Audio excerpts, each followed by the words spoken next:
Matua I mua lava I matau tu sai de nei tu la fiafi. Maufa pe atu lo to pa ia malo to mamadu. Sa ngā ia ni ia ai ngau re tai ma te patau la I le langi lo tātou tali maro le leit. Wale nei wa tai na mai tātou e le tua I le nei tu la. Wa tasi tātou I a keriso. O le nei fo iaso wa lama lama whai I watu o le aso whareile.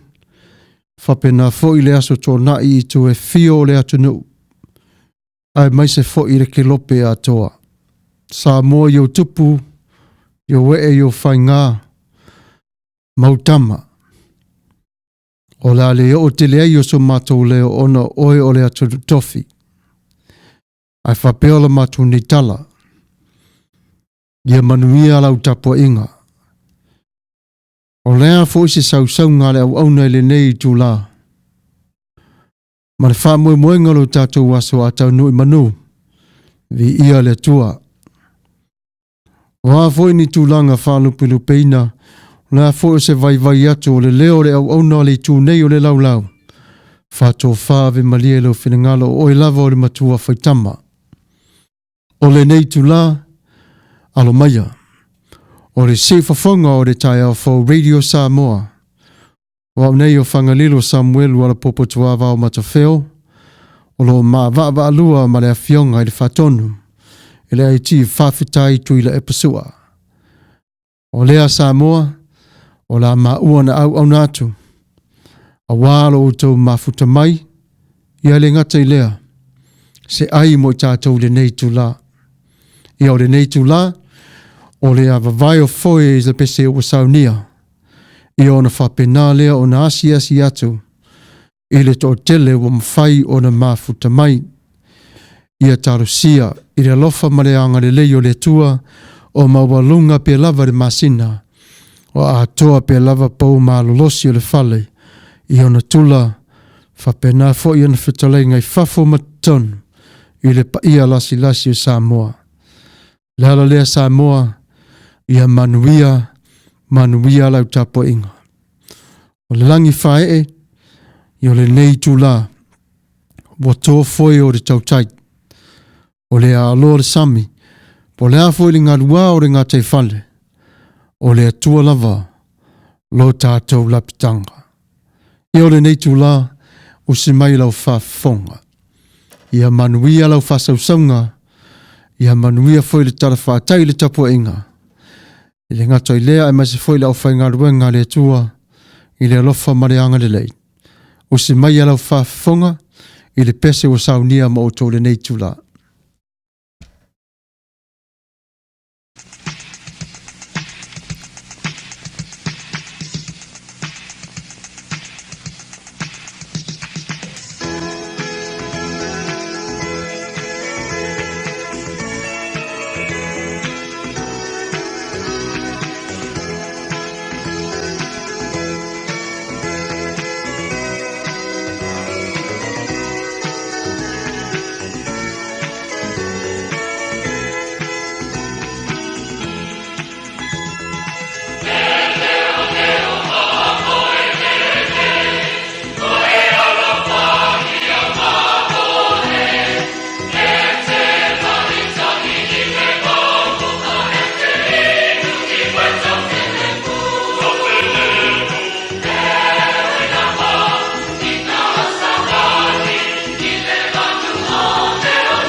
Ia malo lava whaftai lava whantongo mana ia tele lumatango fio tu si whonga. Ia whaftai lava whaunga ino lo tō leo mo le tua marona whenengalo. Ia le nei tū la ia whanga solo pia lava le tātou Port Kalame ia whaapai malu watu fo i laua o mauta malala whanga whapena o iai o whalawe mai o ngase i tino. Ia e lema whai fo i ona nofo ngofo. Nofo le si whonga o re tai au. Ia au noa fo i ma se whapai malu watu i ti ngā oro o tau o na tau avina le nei tū la. Pa o leo la mātou ne talo i le tua ia whapena o na iai ana whamarianga le whamalolonga mai ati o tau. Ia ma whamanuia i ati o tau. Ia ai maise. Ia pōpō ngā mwhinga tā ia ave ese mai i o tau tino. Ia o le lau i eile nei tū la. Ia o le a o whaio se te talo mo tau umalawa le nei tū la. Ia mai alo le tatalo ia na whapena leo na whanga solo e peo tato Port Kalame o ato whaina le nei tū la fiafi. Ia tātou talo whatasi. Lea tua mamana e. Na e whaio le tangata e fōlinga ia te oi. Na e whaola mai fo i le tangata saang sala. Sa e ave fo iai lau mana vaola o le mana va fau i le whengainga i lawa fio ia Yesu Keriso. Au le nei tū la le tua. O nei fale le li ia lo mātu tama o lo iai o whaalawelawe o pua ngā mwhaingta. O lo o awhiai o i lātou. Alo whangia i lātou i o lātou tino i le vai i ngase. O hafo i whawhi tauli lo e sila fia le tua lo mātou tama. Sau wina i lātou. I le toto Yesu Keriso e manu malo ai o i lātou. O tama matina. Wafu lo lātou tautua. O hafo i tina o lo maua lātou i maitanga. Whapenau na e pui lau o loa tāua. O alawa whaamai lava le li ie. Ia whapenao na e tu mawalofa pe lava i hau tangata. O Yesu le manuia. O le nganga pa ia o la mātou nei au walatu i ati oe le li ie. Alo whangia. I lātou i vāvenga o lo whapenao. O na e pule whaso ai mo i lātou le nei tula. I le toto pa ia o Yesu Keriso. O te tatalo atu ai. Amene. Ia whaftai whamalo lava i le mafuta mai o le tōtele o le tātou au mafuta le nei tūla fiafi. Ia whawhelo ai ato fo i alu isa whamausili. Tā lofa Pastor Fagalilo Samuelu Alapopo Tuavao Matafeo. Malo le whai o le whaiva. Malo tautua God bless. Ia whaftai lava tua whine. Ia lu isa whamausili. Whaftai tautua la wafionga whatonu Mr. Tuila Epa whaafetai sua. Malo on sai God bless. Ia whaafelo ai ato fo i le tua whine ia fau. Le leisi wau. Vi Myers ta lofa Pastor Samuelu whaapele IT. Ia manuia lava le au nanga i le nei a fiafi. Ia manuia fo i le tapo inga tua whine. Ia malo whaaftai fo i le mafuta mai o tali lei ta wha malo. Ia alo sina i sa lei sa mau. Ia tala peili. Ia tangaloa Sam Leota. Ia mitai tupati whalanai. Ia whaftai tele lava le mafuta mai. E pe lava no tātou na masani ai i aso whapenei.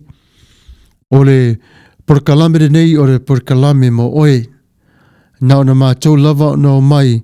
E fia maua pe lava se fesota inga whaatasi ma oe le pāanga sili. E pe lava fo i la o le atua i ate oe. Ma o le atua o le mafutanga. E fia mafuta i le tangata sa ia o na palapala ai o na lima. E fia mafuta fo i le tangata e alofa i ai. O winga moni nao lo tātou ta mao le langi. O i nei lai li tūra fiafi. Si whafonga o le tai o fau. Ua e maua le nai tū o le tala whātai le tua. Ona. wale ngata ilo walofa, a o lo wanga le lei. Ia manatua pe tātou nofo ta talo pe lava.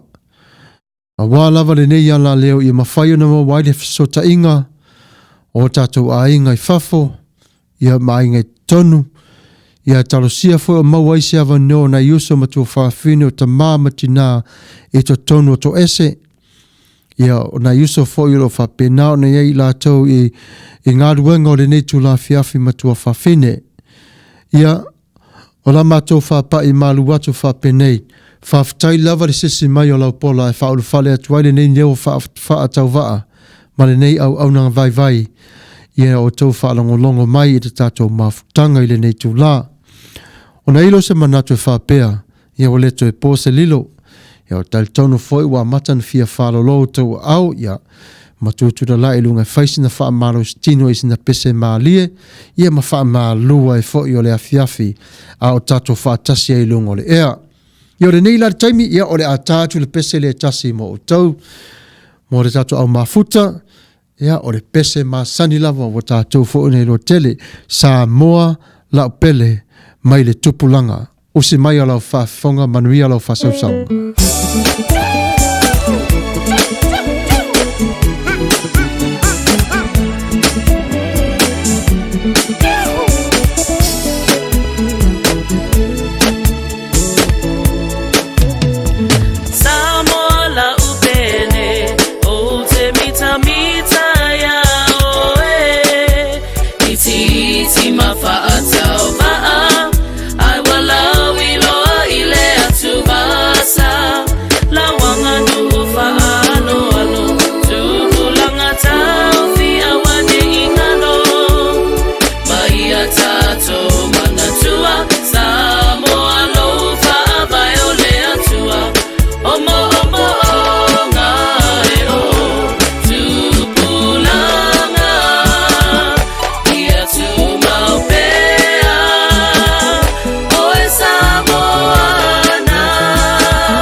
Se watoi titi lava a ngaule no fōle te no fōai.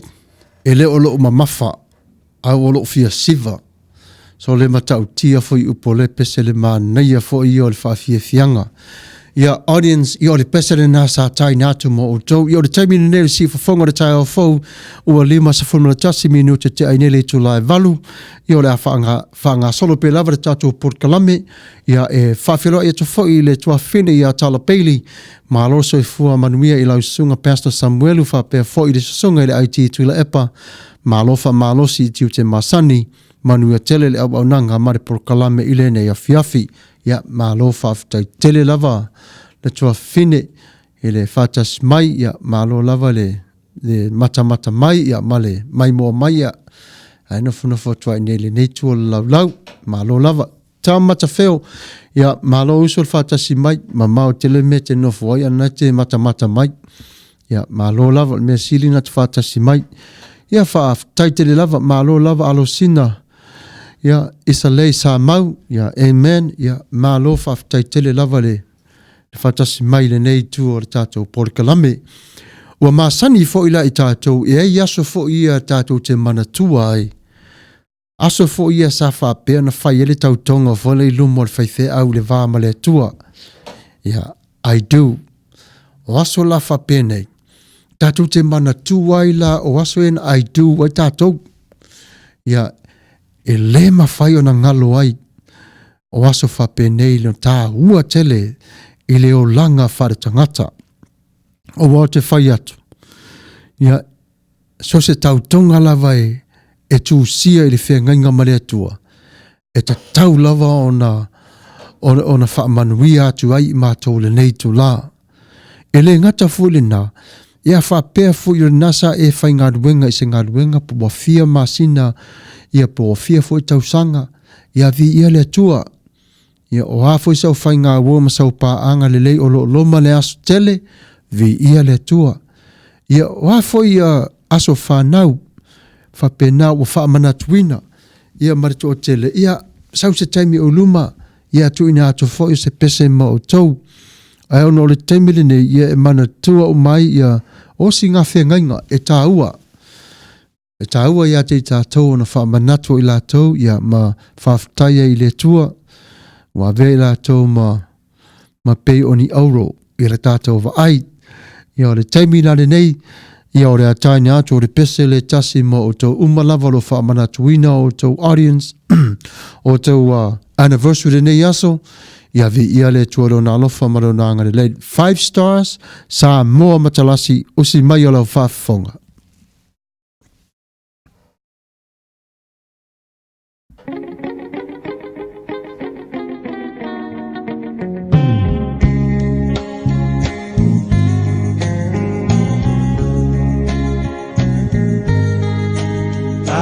Samoa e matalasi ua sio mia elesami atu maungalandu lawama ea i pia o tamata Samoa usa moa ea mea tua elo pahamai e monilea lea oro malo talilangi Samoa ea i malo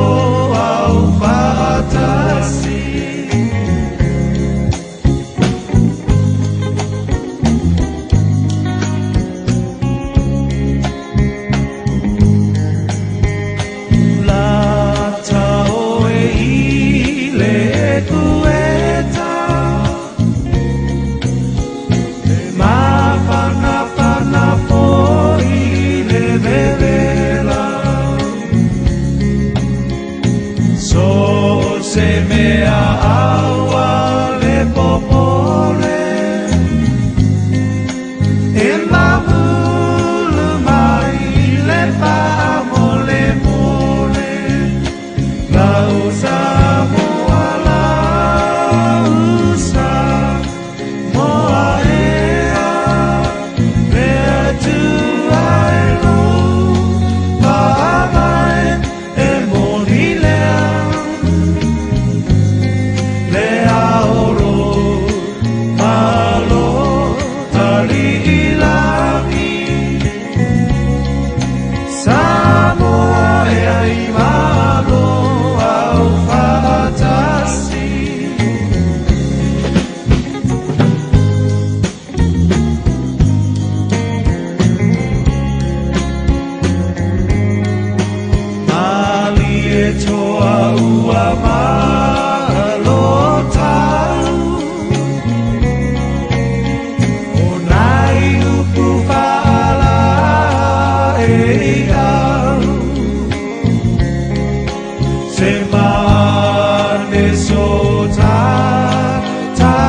Samoa la usa moa ea Ea tuaelo Pahamai e moni lea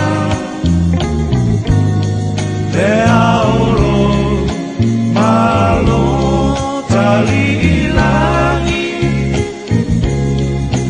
Samoa ea i palo au fatasi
Ia le nasa ato whaafonga mai I si whaafonga ma li o le 5 stars le pese Samoa matalasi. Ia whaafutai tele lava le tato au mafuta le whatasi mai ma naia fo I le sauar komeni ia. Ia e au ngā fo I lea e wha alua I le tato taimi o le nei tu la. Ia whe mai le upua a Nico la ulu. It's good to see you again, Pastor. It's me, your best brother. Ma lo lava, yeah, you're right. Nicola ulu. Ya, fatalo fatu fo I IT. Malo eva male onosai malo de tautua. Ko many coming up, but don't the show must go on. Laugh out loud. Ya, God bless. Ya, malo lava Nico. Ya, fatai lava. Le fata smai liuso. Ya, fapena fo na famaya Luisa famosili. I maua my love lady. Talapeli ya lea wa rest in peace love. Ma I do pastor talo fai ya Luisa. Ya famanuia tu lava le toi ya oi ma tu tia lofa tele ya oi. Ya fa tai foi fa penau na tanu fa tasia tu le komenia tu fine ya Talapeli. Hai Nicola uru malo lava sopo ya na wa fa fela ya tu fa le mai oi Nico le tu las tu fine ya tala. Ya whaftai fo I seta seko le whatasi mai le tato porkalame, Loisa wha mausili, o hana matautia and maina whai ai, taponu anga vale, Lady Beauty, where you all at? Man, oiso, ma lo lava. Ya, lai whai pinko le uma. O talaula lava. Ya, ma lo whaftai wa, ia o tato ko meni na, ia o tolo whatasi mai le nei tu la, ia whaftai tele lava I le mafuta mai. E ia so fo i o tamai teti, a whanau mai wa fia ta ma, fia tina, o aso la I o pepe, topo a e leo langa, tausi le lei lava, a to lo le lua tausanga o ula vale, ia wale to e wheloa I foi la male lima, a wa wheloa I male lapa lapa, ia o aunga lava ia nā Samoa, o nai o tātou mātua e whape nā lava, a ia matau lielele I tātou le whanau, e moni lava o le aso o lo whamanatua I le whananau mai o I tātou le laro langire nei, ai manatua o le aso nana whanau wai lo tina I a te oe, o oe o le aso, o lo tina na whanau wina oe, a whaila o whape o le aso le nei o lo whamanatu wailo waso whanau po le vai aso fole nei. Po le vai aso fau. Ia o le fautuanga le siwafonga o le tae au fo whapea ia te oe. Ave le waso nā molo ta māmalo tina. E whawhitai ia e whamanatu ai le asa ua e ola mai ai le o langa le nei i te tono le nei lalo langi. Ia whawhitai mo i la ua e le tausia ina o oe a o maitanga ia te oe. Le nei wa tatou wola mai, ma tupu mai. Toi te patau la i lawa i tua i le taimi. Sa whapenao na tau avei oe i le manawa i le iwa o masina. One se fo i tatou i ono masina. One se fo i fitu. One se fo i valu. Le au ngana o le tatou waso whapenei. Whawhitai ai i le tua i lona alofa malona angale lei. I wā venga ua ia whaia. E tu salawa pele a toa lo tātou tino. A ua ia tau sia i tātou. Le nei wa tātou o na sava vali whātasi i lungo le nei lau ele. Wa tātou o na vivi i whātasi ai ma fia ia te ia. Ia i tātou umalava la o lo o whapena o na tāpena pena mo aso whanau. Ia o le vala au man whaaloalo. Ia whaamanui atu le atua ia te oe ile se kone tasi, whatua e whanau mai, po le minute, po le itu la, po le afa aso, po le a lava. Ia whapenao na whaamanui atu le atua ia te oe, fo wai o aso e tele, ia iai o le manuia malona alofa, malona angalelei, ia tu mau pe lava ia te oe, ia asa umalava, male nei, ia e tu mau lava i le atua. Ia na ei lo le wha moe whapea o le pese la nei ua sau nia mo o tau. Ia o le pese leo e au ngā fwile ia te o tau ina ia iei fwso mātou nei pi tanga atu a o iei o tau le whamana tuina o lo o tau waso whanau. Ia whawhtai iei o tātou mātua i le to fasa ili ma le whautanga le loto i le alofa ma le anga le lele tau se ino i tātou. Ia e ui lava ino tātou lava vale. Ia e alofa pe lava le toa ia te tātou. Ia o le nei taimi, ia o sauni mai o le 5 stars ma le pese whapea mai lava Samoa. Ia tula i mai a manuia lau whasau saunga. Ia sasa mai o le pese le nei mo o tau.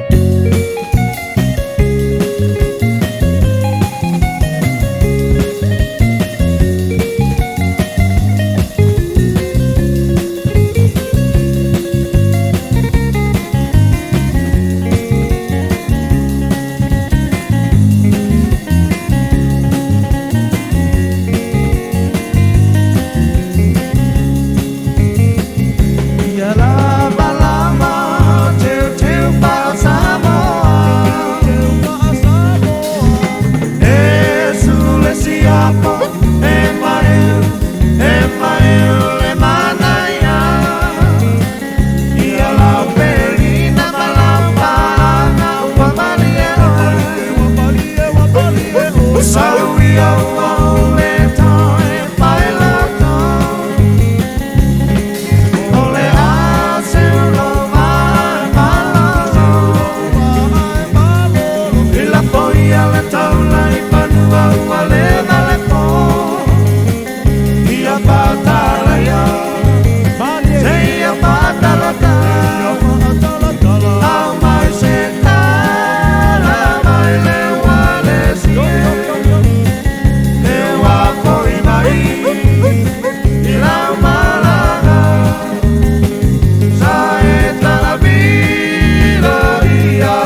Salo te ofo. Te whai atu le mamao le mea tō tēnā nofo mai ei. Ala tō siwa whaatau whiti le na sau so le male. Male siwa aiuli na sau. So le peo se mafui ere ngā lulu a tō le lau ele. Mā lo lava le saa saa. I lo tō whai mea ofo. Ia.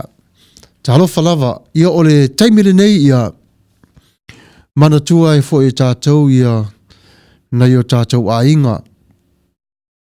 O lo whaatasi atu i lātou te tonu o le mālo. Ia o le nei tū la ia pe whaona whaalonga i e tātou i le tero tala te tupu mai le nai tū o lo whaipe lava le vevesi. Ia o e Samoa o toa ia. O lo o tū i lātou i luma e whai lātou matali tā. E sili atu ia te i lātou o na la vevea. Ma ti ngai le whana. Ai ola oe ma.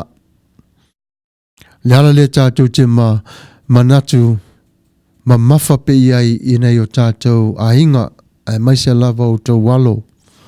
Ma o tau whanau pele tai lava i la o tau alo lofa ia te i mātou. Whapena fo i unu ngāri Samoa le te tonu le mālo. Ia mālo lava le ngāru lue ia e whapeona whawhelo i atu i le mafuta mai o hana matautia like Lady Labe ia the birthday carol ia lo lava ia whaftai fo i o hana Luisa whamausiri o e so ia lo lava le ko meni ni ala ko me ia ruto ia tātou ia mai ona matautia ia o au sa whangau premature talo whai ia awa te pole nā te soifua lau le lei ia vi ia le lei ia ma lo lau si o so to tele lau si va tātou ia Lady Love ia o ia pastor ia ma lo ia lafo tupe ia te su whaumu ia ma lo mana ia foi lau le na ma lo sau la whatau pati lo pastor ia mai talo whai ia ma lo lava me siri lava lento vai mai no siva o tele ino whanofo tu lava mena whato jan ngaule lengo fua. Ia o hana matautia ia wa aile ngā ioi mai a kenge o le waafi oi sole ia ma lo lava. Maina whai ai ta alofa lau sunga Samuelu ta alofa ai ti ma lo lava on sai. Ia ta alofa lava tua fine io le tasi fwere nao o si fonga malu o le neitu o le si fonga o le taiao. Maina ia malo ia manuia foi le afiafia te oe mala ainga whaftai tele lava. Ia miliono tā lau voi lunga o le whaloa mo ia. Ia malo lava. Ia o le whangu pastor. Ia malo. Ia wa masangi kenge ia so malo o hana matautia se malo lava. Ia e tāua tele la ia te tātou le nei tū la ona o le tautonga o tō walo mau tō whanau e pele ia te o tau. Ua la tau ona si i o le whana a vei la tō matarita, tō waturo la tō wola, te te atua i le whili, ai sa o loto i tātou. Ia manatua pe lava i tātou, i la tau i taimi umalava. O le mea sili lava, ta talo i le tua mo i la tau. E i taimi e whaingta i le mawhai i la tau talo. Ona ia iailo la tau wa ai ato toa mala wa ai te toa. E te tonu ole o ngā whanua o lo la tau. On te tolo fitolofi se te lolo ngutu male afi. Ia ma whapena foi ona la tau na tiu te ai. Ia o oe lava o le whaitau wina i mea umalava nei si o whonga o le tai au fau. Le tatu au mafuta e tuina atu pēa te o tau whamole mole awane i ngalo i la tau i au tau tāru sanga.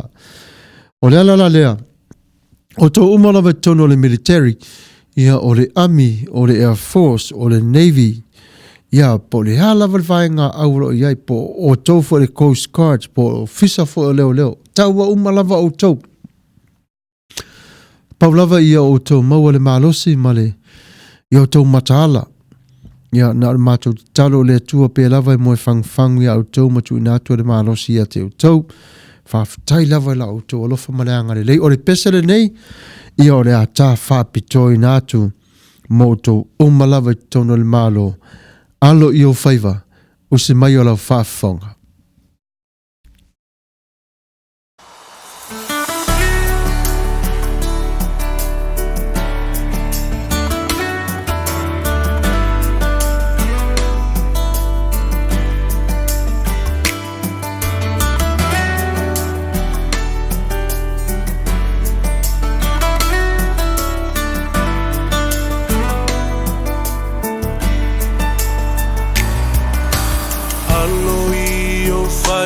Ia manuia aua e te loto vai vai pea o mai whaina tā lua te whaatasi ma lea tua i so o se ala e te uia no ua tali ia e whaalongo mai Ila une upu ole a whai Ia e no fusauni Awa e te solo muli Ila o whai unga ua whai Ole lalo langi nei E tumu I mea masi E tele wha o so songa E vai vai ai o langona Ia e loto tele Aua e te fefe Aluma le fia fia Lo uatali e manuia Alo I o vai vai a manuia Aua e te loto vai vai Pea o mai whainga tā Lua te whatasi Ma lea tua I so se ala E te uia Lo ua whawhine se I e whaalongo mai I le maupu o le a whai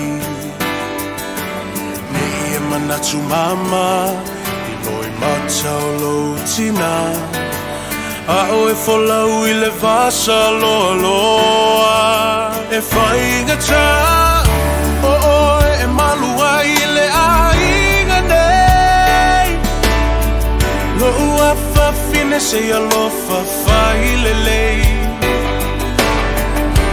Tā ai e se lau whala Tu e se le alunga Whaamalo si mai se ia o I le taununga Alo I o whaiva I a manuia Aua e te loto vai vai Pea o mai whainga tā Lua te whatasi Ma lea tua I so se ala E te uia O mamanga louso Alo I o whaiva I o rulu Maka wholau lo wha moe moe awa le kaua Ia kolo loko ia manga Kua lo ku I le muri papanga A makua ngai a inga Ai mai se la whanga Ngof kakalo kapua I whaaloloa le ala Awa lau sa valinga Nge I kuia lo vai se maa Lo usa whalongo le lei I le au ngangi a mama papa Whaukuanga e whai mo e kua Ai mangu le whainga malanga Whalongo le lei mai manga kua Alu maamu ngai ka makua Awa ke whethe loko Ke le o e le lupe le a whalele Ki ke ele fili ki ke ele pia Kango e sapo le mangu ia Ko anga le loko ko anga kakalo Awa nge ngalo la kusupa ia Oi se sone te awa ke kangi Ke pakau lai le kua le langi Whaamaro si o e le koa Kau le kaua mo Samoa Ia wa ke nga whau kuanga Ke o loko maloa nganga Ai sau leka whako whaia kuia o vai o whawa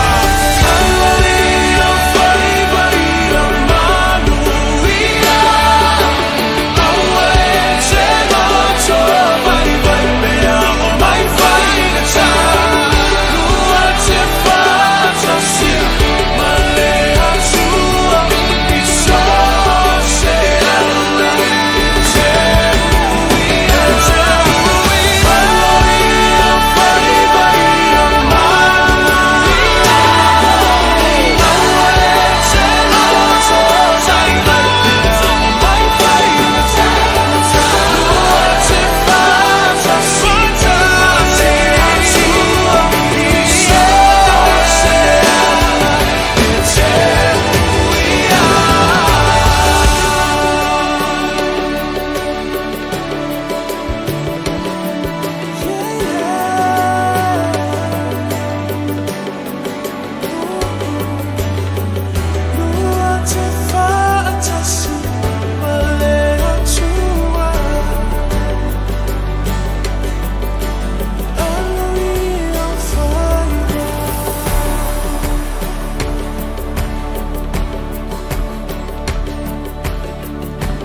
Ia malo lava ia le pese le nasa taina atu mo le mo alo ma whanau o Samoa o lo whapenau na whatasi atu i le malo.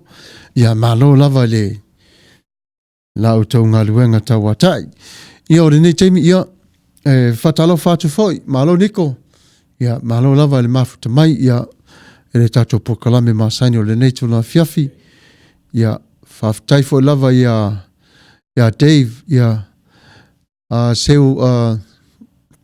seu fale mua malo lava le mafuta mai. Ia whaftai malo siva malo sa. Ia talofa lau tō whāta punu uanga vale o le tase fo i o sui o le fonga o le nei tū o le lau le siva fonga o le taia fo radio Samoa talofa malo le soifua lau sunga pastor Fagalilo o Samuelu Alapopo Tuavao Matafeo whapifionga i IT whātona tūla epa whawhetai sua manuia le porkalame ia whawhetai manuia fo le tapua inga. Ia maro wa watu wa halu la to lunga siva tatou matango fio le nia fiafi le lau tau sa ia malo lava le fata simai le tatou mafutanga ia namula ulu fiso dina po wono le vasa ia whaftai malo lava le fata simai le tatou porkalame ia mare to tele o tau ole ni lai tula ia se i ona ile pese moli manao le sa moli manao mai niko ia taimi lani nei ia o se mai la fa fonga le pese sa e moli manao ina ia atoa foi me tatou umalava pe nini o le tia fa fonga mai a Samoa.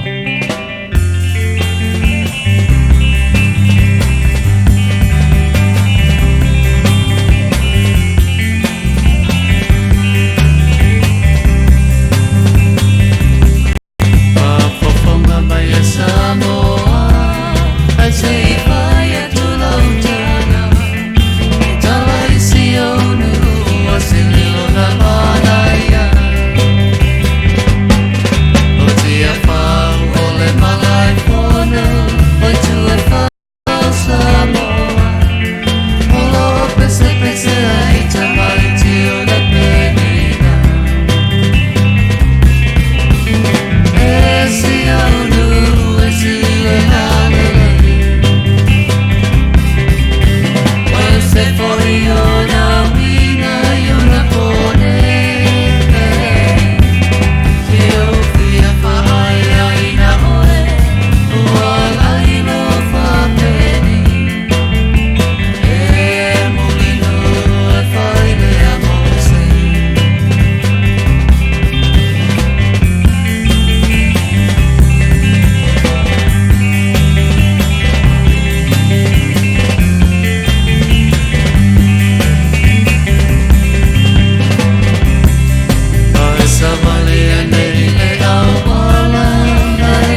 Walwas for maratol minuta te anele tu laiva i le taimi le sifa fongo le tai for Radio Samoa.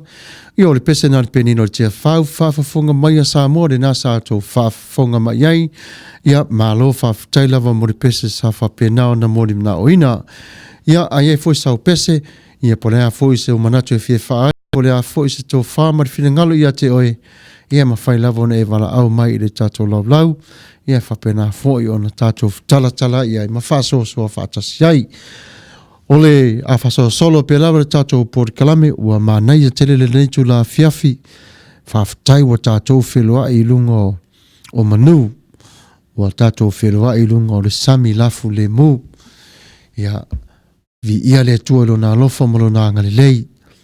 O aso foi whapenei ia se tu lou lava. Manatua i pea lo tatou anganga whawhitai i le tua. Ona waia whiriwhilia nisi o i tātou e ngā lueina lona whinangalo ma tausia i tātou ma moe. Lala nai le mawhai ona tātou na whaangaluina ai o au na whawina le tua i lo lātou ngā luenga i le taua swina o le puvai le ola i lea whatawhai taulanga ma lea whatawhai taulanga ia wase ai manu ia male lofa male angare leo le tua ina ia whapena ona wha lava lava ina aio i tātou ia so umole ne yola ia whaftai wai i le tūpao whare tua ia malo lava i le whauwhau tua i le tamā o le ngaruenga i le whaingo fie e whaingta e ai fo i rona pōpō ngā mwhaingta ia whaftai lava i le tū mau malos i le lofa mareanga le lei whapeo na wala uinai o tau e le tua aure nei teimi le au whainga ruenga ia i o tau mana tua ia i o tau se siva i pese le nei ma nei e tere pese le ma o tau tau vaifo ia tā vita sa siva fo tā vita i lumo le tua ia o le teimi na le nei ia i le paia malu i se sunga iau wharupenga i malua sa mo i sifo ia po whea fo i lava. Ia po tutuila kanana fo ia po whea fo i lava tutuila o tau iai so se e kali sia lava. Ia o le pesere nei mo o tau ia manuia tapinanga mo le aso sa mo o tau ia se taimi fo ima se aso i luma whapena o na mātou na si lima i le tua ia ai alo maia ia o le pesere nei mo o tau siva whale anganga Samoan MTV. Luas fumaleona minuta tia nene tula iwa. Samoa, alo maia. O le vi inga i le tua, i mea au pita lunga. Pe o lata vita na sipa i luma o le tua. Se ale mea tele se e mai ai. O Yesu le au fia poto mai tatou si ile whawhetai mua le vina ia Yesu lo tatou matai aua o ia ua mapuai le whatasina le nei ua pai tatou fia ia Yesu a whatasimai Watili mama ese e mai la usiba Le matao fie la tou Wafa aola ina Wasuia nei ole olanga Uasiba nei faale anganga Wa o fia fia Yesu ila na faola tanga Wa o fia fia Yesu ila na faola tanga Atamo fia ila faola tanga Yesu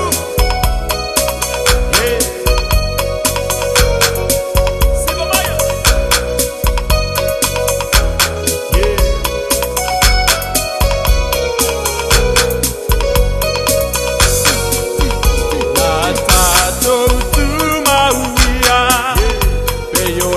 Paulo ya Galatia, pa malolo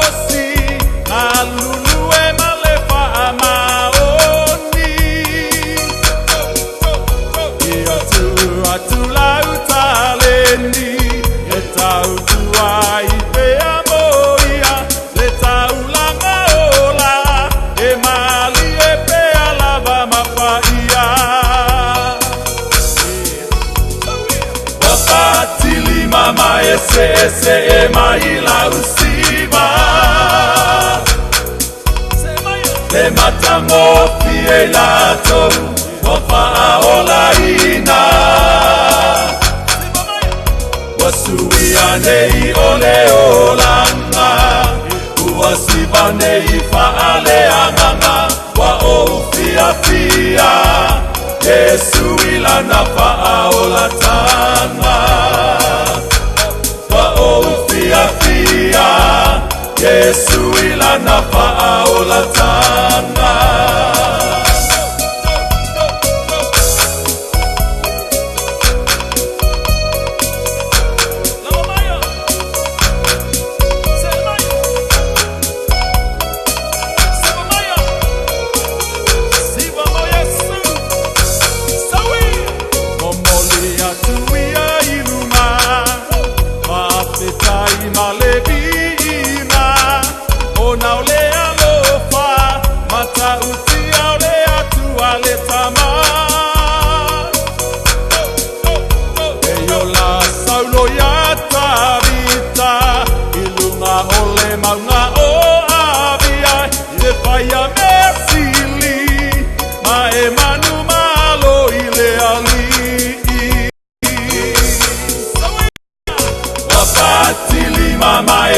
ese maila usiva le matango fiela to wafa ola ina wasuia nei ole olanga uasiva nei faale anganga wa ofia fia Yesu ila nafa ola tanga Fatili mama ese maila usiva le matango fiela to wafa ola ina wasuia nei ole olanga uasiva nei faale anganga wa ofia fia Yesu ila nafa ola tanga wa ofia fia Yesu ila nafa ola tanga wa ofia fia Yesu ila nafa ola Taulus for maar 2 minute te nele tu live ile sifa fonga o te for Radio USA ia fa tai malo lava le fata mai de tato proclamare ne tu la fiafi ala fa solo in tu lava de tato wasi singa mo tu pulanga de ne tu la awana ngalo fo ia te tato le fanau ia fa tai lava le ola tuae ia fa tai fo le ola fa tua fa tai lava matua mo ngaluenga fita ia whaftailo tō wā ngā lofa maleanga lelei, le tōpulanga ia o re neitu la, ia tātou whaafoi le lofa maleanga lelei o mama ma daddy a oi. Whapewhela on tātou whaio ne vaenga, ia tātou usius tai. Ia tātou whaparipale le tasi awa tātou o na whiainai, awa tātou on whemishai, awa foi tātou o na le whaatasi atu i le tātou ta māma le tātou tina ia awa onga ma tau singa whapenao na la tau si ai o tātou.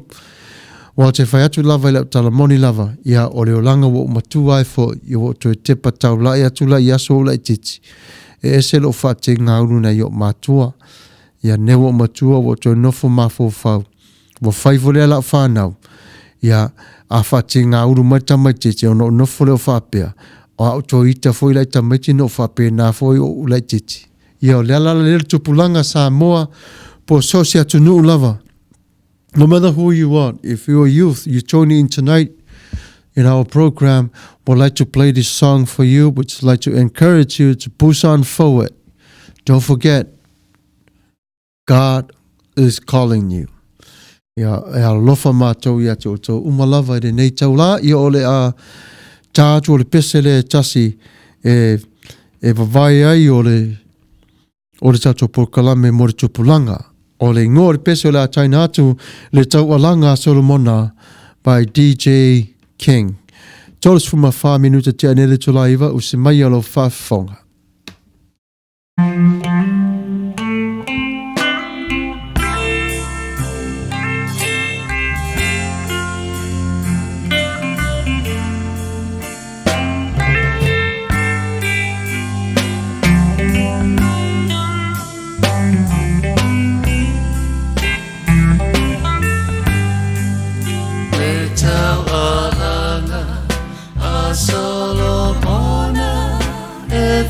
tātou I le alofa E le mawhai E vai e tele Nā tine ia ese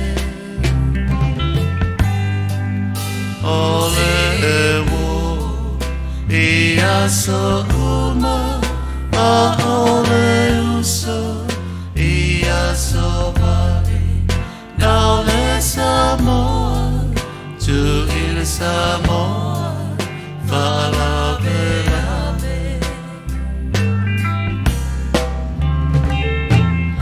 Ai whaano anoa Ai olo wanganga A e ita Uso tutuila Ua e lau ita Vai mai o Samoa I sisifo E mativa Ai ngaloia oe Oe lava Wai whalu maina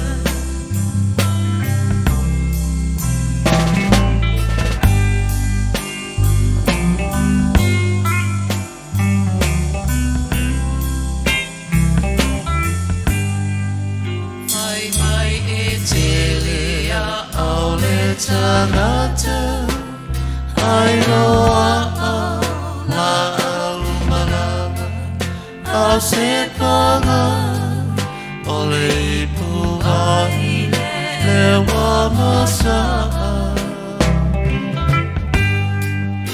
Ai ui I lea O te talia Malo uloto Fia fia Ule oe Se o te le Amana ia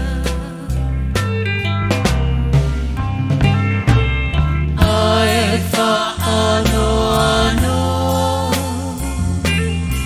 Ai olo wanganga Ai ita Uso tutuila Ua e lau ita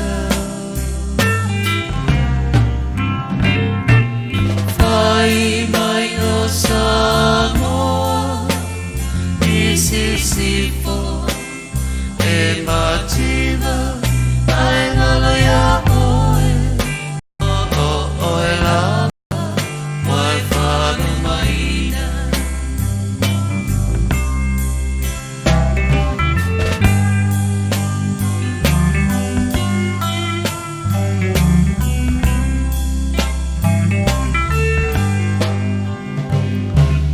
O tau so Samoa Se tau tuana Sia tai hoa Ka ai mata E a whelele E mai moa Le malo si mai le atua Ala tama poto E fua fua O le ana E tau walea Ai o matua Ai whaano anoa Ai olo wanganga A e ita Uso tutuila Ua e lau ita Vai mai o Samoa I sisifo E mativa Ai ngaloia oe Oe lava Wai whalu maina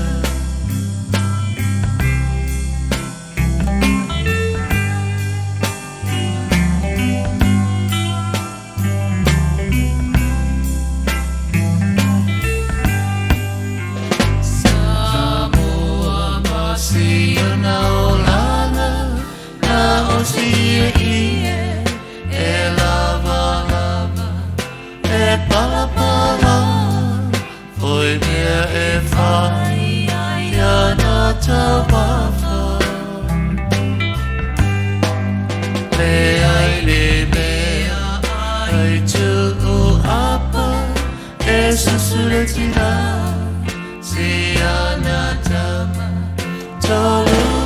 sina Fafagaloa Ile mama Ai sea ela wanai Tu suelo tau Fadea ramai Petama imoa Alele io mai Awane ye tawatua Itanata Sita olanga Mana tua Samoa ole penina ole vasa Oi ole penina ile nei vasa Samoai ia malo o pese na ma nei na sa tato fa fonga tu yai ma fa longo tu yai le penina o tia fau ia malo fa tai tele lava ia ole le nei lai tu la i ole a fa solo tu yai tu sai mo tato pese mo manao sa fa pe na na fa talo sanga ina mai le to fine a maina mai fa mo le mole lava Samuelu o le kisi my baby o malo lava se maina funa fua no fosi ia ulunga tongi ai fa mal fai to asel man la yola pese ia o le mato ai man nei la vola pese le o te fai atu la ia te olo to fine vai la o lo fai ati oi o le la tatu pela pese ai man nei ala pese le moata ia e kisi tu vai me kisi mai fo ili tonu moata ia ia le sa faina se o me fa pena tu nganem to fine tongi atu la fo mai ia o le taimere nei ia usi mai ala fa fonga o le pese nei a mori toia lo faanga mo le tua fine ia lu isa fa mausili i lana aso whanau ia usi mai lo fa fonga kisi my baby usi mai lo fa fonga. Yo, welcome back to Love the King. Eva mai pe lau musika. This is another one. Ya lo pese lea. Ya mo lau king.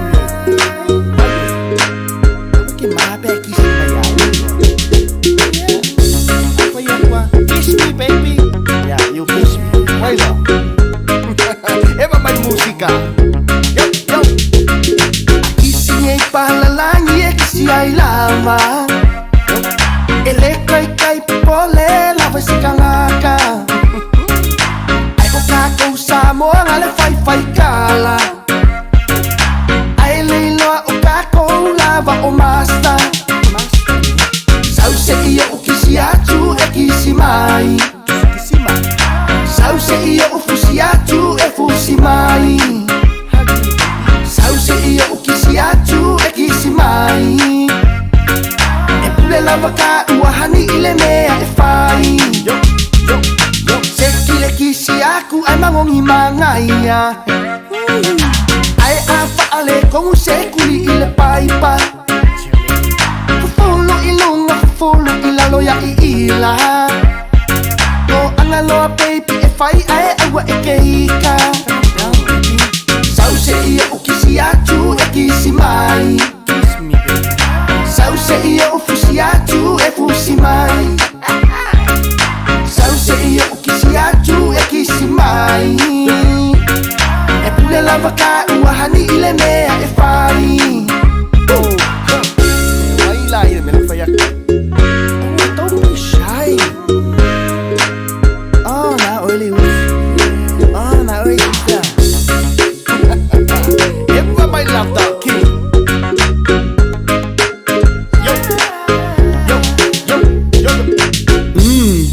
Sau kisi mai, kaupi wa e asi ile vai Kalaula, kisi mai hani, e ke roa leva o ngā au whaakali Songi mai au songi aku, wa uma fo I o se mangaku Mua, makwai au lelei Mua, fiwhai oi maongu sei Kisi o le po, kisi, galefia malolo Oke leke au laungu mafia fia Awa kupopole kisi mai pea oe la upia Ole meke ima waka ue lau koia inga Lake leiloa ele leifo iyo ulima Sauce iyo ukisi atu e kisi mai Sauce iyo ufusi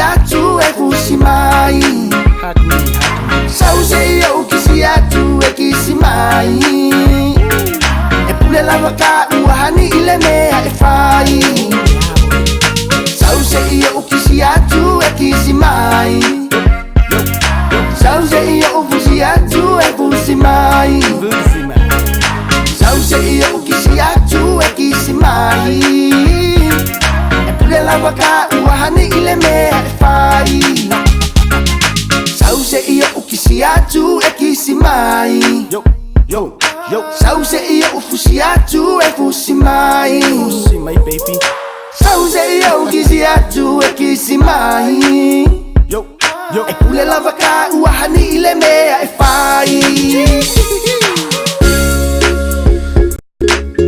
Ia malo tai lava matango fia foi upola le pese ia elationa faina ia tua fine ia peno fai ato te lofa tele ia te oi ia mana ia foi leo te whanau longa foi tai au ia wa toi tu ia tu lal musika le tai au ia malo lava ia whaftai wha malo foi le vatasi mai ar tatu audience le nei tu la ia wa mawalunga foi le nei tu la fiafi wo tau si i foi mātou whatia te e runga o le maa wha patu ia le fo atu mai mātou lalo ia no fo tau lunga le maa whasa lafa ia o le maa nei e o le tatu polkalame ma lor vatasi mai le nei tu la o lo yeila le pese sa mori mana o ina mai le tua fine ia ohana ia talo fai ia tua fine leo te vatu ale te maa futa mai ia o le pesele nei matua e matau tia fo i upo le pesele nei o lo telefo ile awa onga maa nei ala volo o sa wai tono le pesele nei ia o na whapena lea o na tuli matai pea le tato polkalame le nei tula mana tua mai au usi mai al whafonga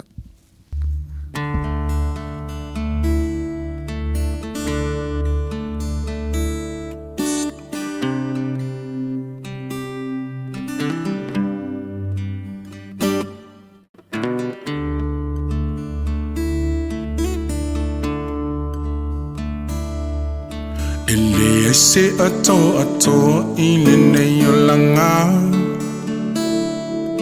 Ai mai sepe a fotua I o soleanga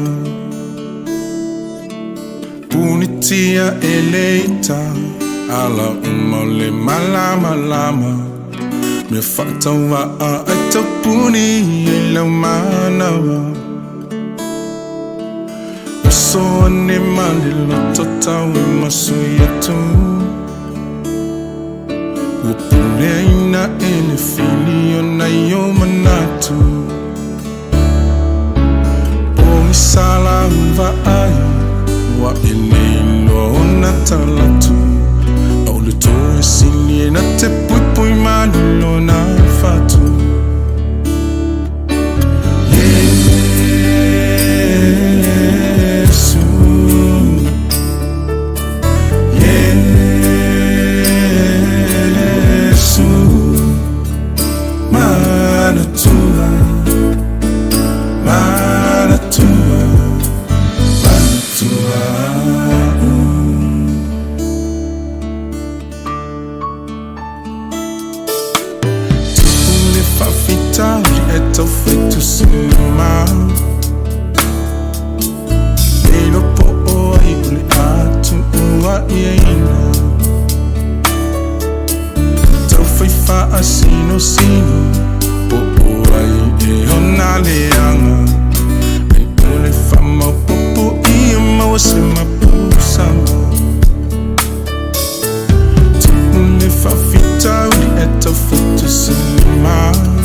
Le tautua whaiwhaipea le Air Rupios Junior Canceria Market i le Aaio Long Beach o lo o tautuaina o e Samoa i le fitu aso o le vai aso.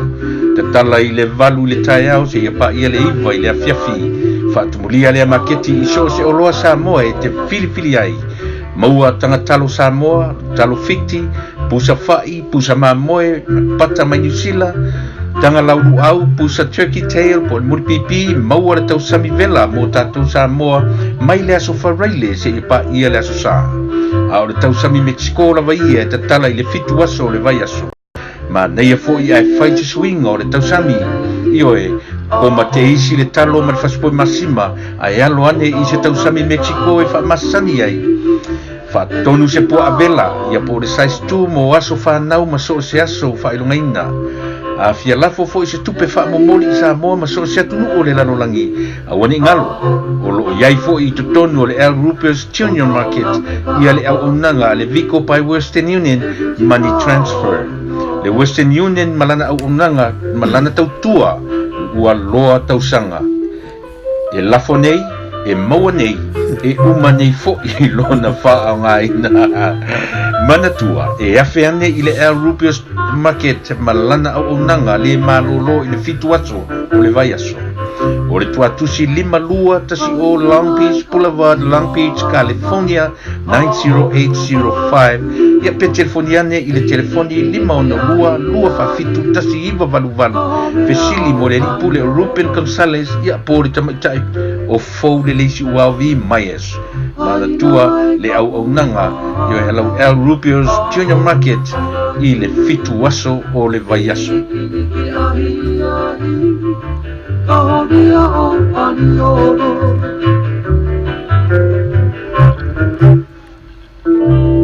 Sir Winston Finance Centers offers home loans which include FHA loans, refinance, reverse mortgage, jumper loans, and VA loans. SWFC offers commercial loans as well. F or SWFC do real estate, also does real estate investment. SWFC offers any kind of life insurance which includes guarantee insurance for any health issues, no matter what the pre-existing condition or health issues with no medical examination. We can insure someone with no social security number with this policy, universal life, term life, etc. Should you have any question, which I know you are going to have a lot, feel free to contact me, Luana Nawa. Please note that we are always available for any individual or group presentation. O le Sir Winston Finance Center mātou te ofoi nā tō la mātou au nanga mātou te ofoi nā tō ai o home loans. Social loans lava mea tau whale. E hawhi ai FHA, refinance, reverse mortgage, jumper loans, and VA loans. Mātou te au na fōi commercial loans tau business. Mātou te tautua fōi I mea tau whale whātau mai ma whātau watu, whāpea fōi mea tau real estate investment. Mātou te au na fōi I mea tau life insurance, So se tu ainga life insurance lava e o atuai lava la mātou a onanga ai mai se fo i lātou e le mawhai ona insure ona o mea tau health issues. E iei la mātou a onanga e insure ai oe. A whai e le ai se social security number e mawhai lava ona mātou insure ina oe. A iei ni fasili whaafiso tae mai au luana nawa i le tolu lua tolu tasi fitu, valu tasi o valu. O le nei o aunanga ma le pisinise e oun e sa tamai tai Samoa, Lawana, Nawa, whawhitai tele lava. Sir Winston, Funeral Services. O le tasi le nei o vaenga mo petu sili o na tā ua te tonu i le o langa whaata ngata Samoa. Ai le ngata fo i lea i wo mai masani. O la lea o aunanga o whapena fo na la tau whesosoani atu i le lau tele o le atanuu i le wha mamaina ma le wha whaingo fia ino o le file mo i le vala au mai o le langi.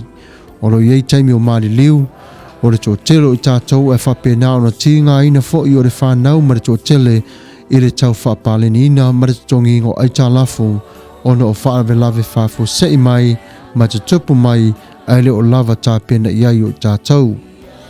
O le neila o aunanga o iai lo la tolu tausanga o le paketi o i whapena fo i le 5 tausanga ma le se fulu o tausanga.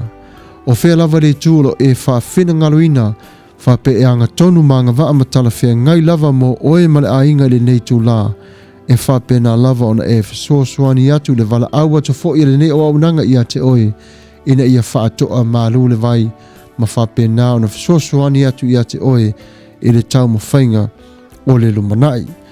Matau le foi tātou Samoa a tō lava i le fitu waso, valu waso, a tō foi le lua vai aso o tātia tia lava se tūlau lava, le tino lo whātaritali ai o tātou a inga mai no mamau. O le au nanga la lea, o lo o iai la le rato por kalame whapena e whesoasoani atuai i a te oe, e wha atoa ai a atoa le tāpenanga pe iai o se service, po se lotu a inga, so se mea lava tō te whina ngalo ina iai, whawhiso tai matara no i aluana nawa, i le tolu tasi fitu varu tasi o valu. O lo iai fo i lala lato por kalame le au nanga lava le tasi. Ai maise lava mo tino whaali ulefu e fuina. O lo whapena fo i ona iai lato por kalame le e whapaleni le lei, pe a whapea o le tino atoa le tanu miaina. Po whea la le tuo le stete, po whea lava o le o laro langi, e tupu mai se whalewelave au i ai te tonu o le paketi lea, e fua mai lava i tausanga le whengainga, e whapenao na maua se laupasene atoa o le wha taunu uina atoa o le wha moimoe, e au ngāla le pokalamere nei, o wā i tātou o lo tātou na waai nei o tātou o langa le nei tūlā, ia mare nei vai tau, ia wā vave te le lumari o tausanga, ia whafso tailuana, o i o le tamai tai Samoa, a whapea lava oe na o Samoa lava te whiatala noa i launga ngana, ia o luana nawa, o le matua masau lava o le wha Samoa, ai loto lofa fol teine, ia vala auna na ofisa o le fitu o fitu, ono li malua, lua tolu li maiva, ia po le cell phone o le tolu lua tolu tasi fitu varu tasi o valu, ia manuia lau whafonga mai. Ia whaftai mana ia tele le tato por kalamere nei to la fiafi ia o pesinisi naro o lango ina le tato nei por kalame ia penafo sa to fa fonga mai ai le fale o loa le makete o El Rupios ia wa loa fo le tautua asin mafine ia fo ia masionali ia faftai lava le tautua malosi mo Samoa ma le tautua ina o le totele ia na fo sa to fa fonga mai Samoa ia ele mafai o na ia se me moni lava o aso fa penei o taunga tale soifuanga awa yaile au nanga lea tamai tai lea o luana nawa wa fa faingo fi ai se pe meni fa faingo fi lava ma se malianga e tau le tinga ina ai e tau te tongi la so muli ia faleoti se tu lo lava ia po sau ninga fo i wa te fai atu waru numar tau wa taunga tā tele ia ai whaftai le tua wa maua lava no i tātou i le alo whanau o Samoa ia wa mawaili nei vaenga tātou te whamama avenga ai, ia mata pena pena ai le lumanai, ia o mai o whalavelave ia wa toa tino tama. Ia o le taimirane nei, ia o la se taina atu se pese le tasi vavai ai foi o le tātou maftanga, ia na wha wina ai leo o le tātou bokalame whape o na tātou o na masanyai, ia e whaftai whamaloa tu lava le tātou au mafuta le ono sai mai, ia whaftai vi ia le tō le o tō anga alofa mareanga le lei, ia whaftai le o tō manatu alofa whatau pati, ia o le taimire nei, ia o le awa vai loa foi i le pese whapea mai, Samoa e mao popo mai, ua tase minuta te anele tu la se folu i se whafonga o le tai au fau, o se mai o lau whafonga. Humble beginnings.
Ia le whaatua o ia loa lo fai so se tangata. Ia aua ne tanmia lau whaaloala. Ile suma lio leo leo langa le ni. Ma ia mana tua, ia whaamua mua le tua i leo matato te whaia. Awa pe e te le toi fo e mai i aulau whanua lana lau au. Ia aua ne ngalo. O oe o le Samoa moni.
Ia malo lava whawhtai lava le tato au mafuta le whatasi mai le nei tula. Ia o le teimi le nei, ia o le a taina atu o tato tala mai i Samoa, o mea o lo te tupu, ma mea ua te tupu. Ia ma mea foi o le a te tupu, ia o le nei lai tula, usi mai o lau whafonga, ia o tala nei mai i Samoa. E whaapopo pēr ni aso ua, ai le tu ua ni aso whalau, o wā le tātou whai ngā malanga, o leo lo se malia pēr lo tātou sā, i le nei tau sanga. Ia o le fo i o tātou au lia le manuia, le si ui o le nei vai aso, o le toi aso le nei o tiute ma whai o mga aluenga, wau lia le manuia, o le aso wharei le nei, o le aso luas fuma le wha, o le maasina o Januari. Malo lava le ono sai, i ngā aluenga whai, o le nei vai aso. E le whaititia i pēr le whaamanu ma le whaafitai i lo tātou tapa au sili le langi. O lo o whaatonu tonu folau i lo tātou soifua ma le ola. Ia alo mai o le inisi nei o whaopoponga o tātou tala mai Samoa. O le a tumu ato tātou tala o whaamaunia mai nei i se lipoti mai le so upo le matanga luenga. O le pale mia ma le kāpeneta le tau fia i leo so se whainga malanga. O lo fuafua le malo i so se tasi lava. E malanga atu i atu nuu o Asia. Ua tau fia i foi, ma fono tanga poni a o onga, o tā pena i ailu tātou atu nuu, i atu nuu o Asia. Ua ma fua le nei fuafuanga le malo, ona o le pepesi o le whaamai, o le coronavirus. O le nei whaai unga le kāpeneta, sa whasalalungi na mai, i le lana fono tanga, i le aso na nafi. Ua whaamaunia mai foi le mitanga luenga o le vai fafo i Samoa nei, e to ono ala mo whanau o le tātou atunu o Samoa, o lo i to tonu o Seina, i le pitonu tonu lava lea, o lo pepesi ai le whaamai o Ioan. Na whaalia le matanga luenga, o lo sanga le mu uma, ala mo whanau o le atunu. O lo o aotau wina, i to tonu o le vaenga o Seina. Ua whaamaunia mai le to tele o nisi o le atunu o Seina, ua fia mamani liu, ona o le whaamai o le coronavirus. O whaalia fo ila e le mitanga luenga o le whale mai, le ngā lulu e whaatasi ai ma le ofisa, o le vaenga o whemalanga inga le atunu, ina ia whaatuwina se vaenga po se potu whapitoa, ili malai waalele i whale olo whapea i mele wafu i matautu, e si aki mamata i tū ai, ia ila tau o whemalanga ai. Ai mai se ai o le puipuinga, i le ulu whale atu ma le ulu whafo. O i la tau, o malanga mai nei atunu ua afia, i le nei wha mai, o le coronavirus. O nisi o tala o lo whaasalala wina pea, fufuanga mamao le vanga whaapufai, a le tautua o Samoa, whaalia le taitai le nei vai aso, le fionga luanga lau a fualo Dr. Salele Wood. O le ala tau na ia lava le te taulea, o na no nofo mai, i whale mai la ese o le matanga luenga o soifua malolo ina, i no i tua. Apea ai, le motu tele i salafai, e te tau lava i le malo, ona fawina ni fale le lei inu i tua e wale no no fo fo mai wale fa tino ino la tu nga luenga fa fo mai e ta fi ai le ta wo mai o le ngase i mo to po to sivi mo to fitinga o nei fufuanga umalava le vanga fa apu fai le tautua ua mafua ona o fai tionga ma fautuanga ale pa ia man malu le tunu pe ta ila o nei por kalame ma fufuanga umalava ale vanga fa apu fai le tautua e fa lava pe a manuia i le isi fai ngā pālota i le tau sanga fou le lua fe lua se fulu ma le tasi o le susunga i le whalau tusi au o le kalesia so fitu tuto o tasi le susunga pasta papali i a feta na ia tau au ina le siaki tupe se lau a feta la o se mea lofa le e kalesia mo le malo e fiso soani atu ai mo le wha mai o le misela sau no le sunga pasta papali e ui una ua te amali atu ma le tunu ule nei wha mai ai ole afso soani pe ni jo ngaluenga ma por kalame fa tatia ali tatu malo o le fionga ile tai o le tonu le fionga le li pa le mia na ia te ia le nei fo ai ma fa fatia le ekalesia ile nei se leni u fo ia fa ali le fionga ile tai o le tonu o le a fa ngai no fo ile nei se leni ai me se lava le tapen penatu ile pui puingo lo tatu o tonu ini si o fa mai o lo li putia mai ini si o tele o tonu i fa fo o nisi o tala mani pale mene o se saunoanga na whaalia ele sunga ele sui fai pule o vai maunga i se sae le fionga sulumana ia tawili ili tui wasa la ngā ele mata upu o le tuai leo whai unga o le whaamisinonga le ana matua whaalia ele whaasia o le fionga ele taitai o le tunu o le fionga ele li i pale mia ele fono tanga le pale mene na ia whaasao ina e le sui fai pule le susunga ia sulumana ia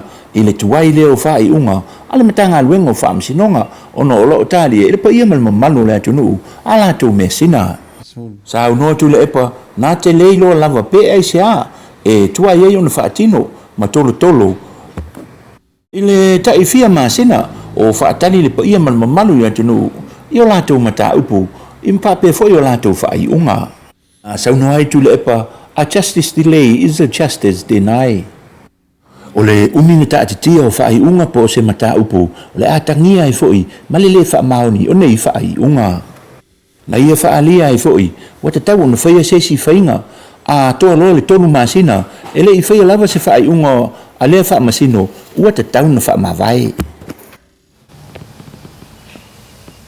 Mela iai o over kou wha lima o fiku vanu iwa sfunu ia masinga ele kiri vaa ia i unga al kokele whamsino. Leo whianga le whongftelai, tūlanga le nā.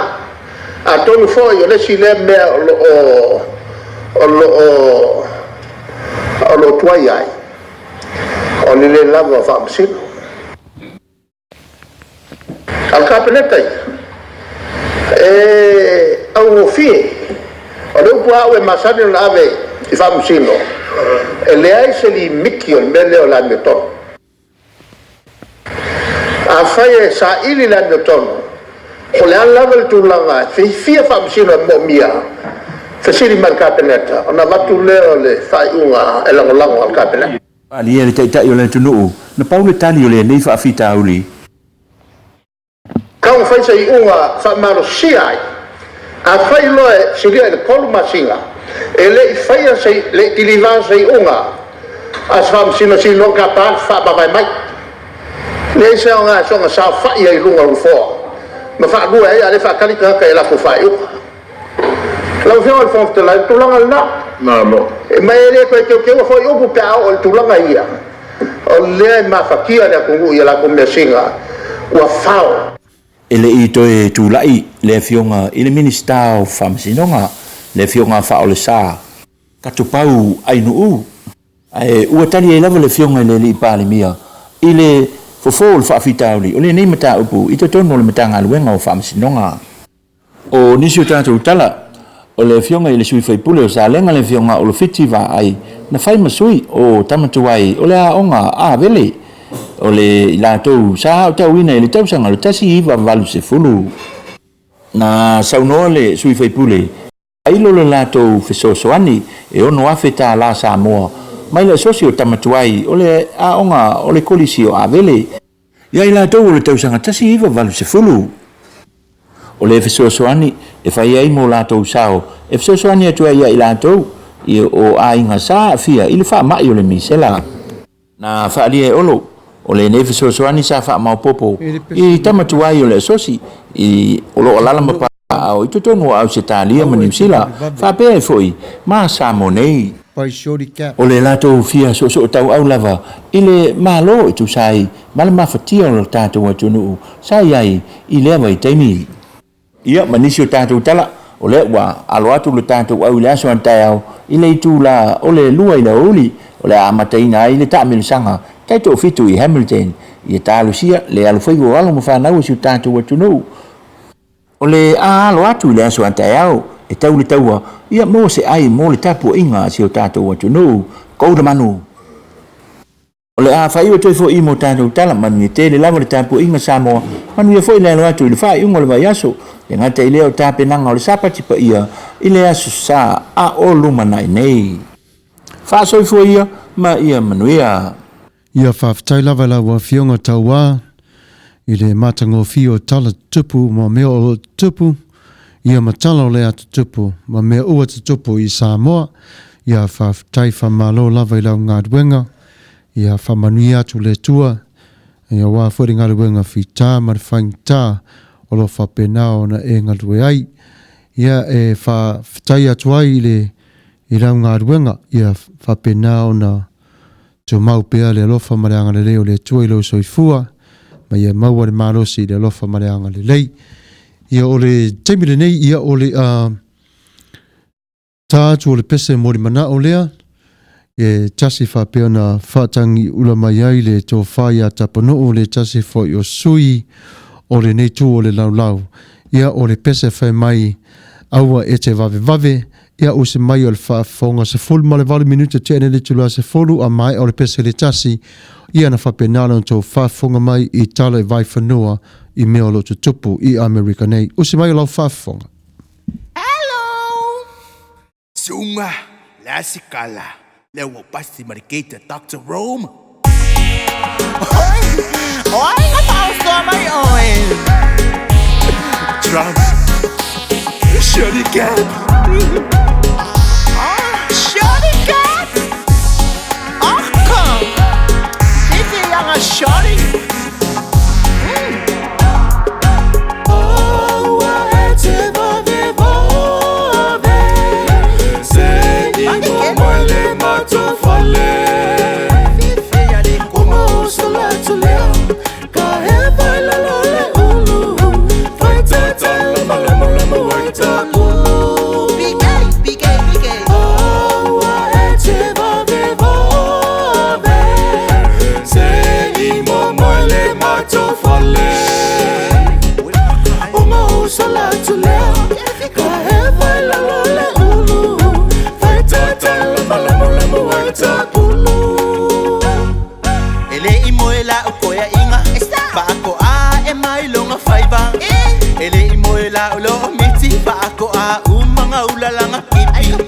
Malo uso le failele e mue taulanga isi anga pepe o sa imaila ia la solo que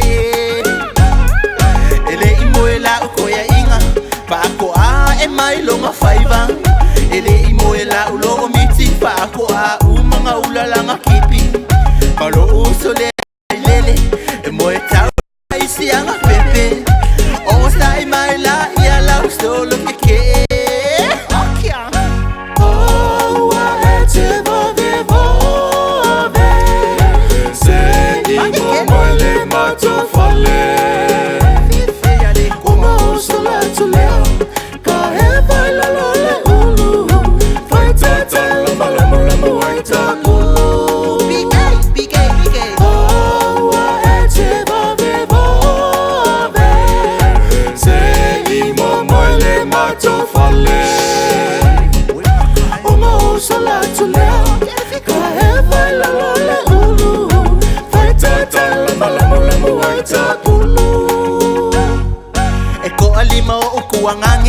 malo angko e fa vale ele leilanga kongi moa e kasilanga kongi ai ba ufoa mangayo ke laiki fai kakala koe ola kauka laiki Ongo sai mai la ia oi o sia o hani E ko alimo ukuangange Malo u anko e faa vale vale Ele leilanga kongi mo E kasi langa kongi ai va ufo Mangayo ke laiki Fai kakala koe o la kakalaiki Ongo sai mai la ia oi o sia o hani Oh, wa e te vave vave Se i mo mole mato fale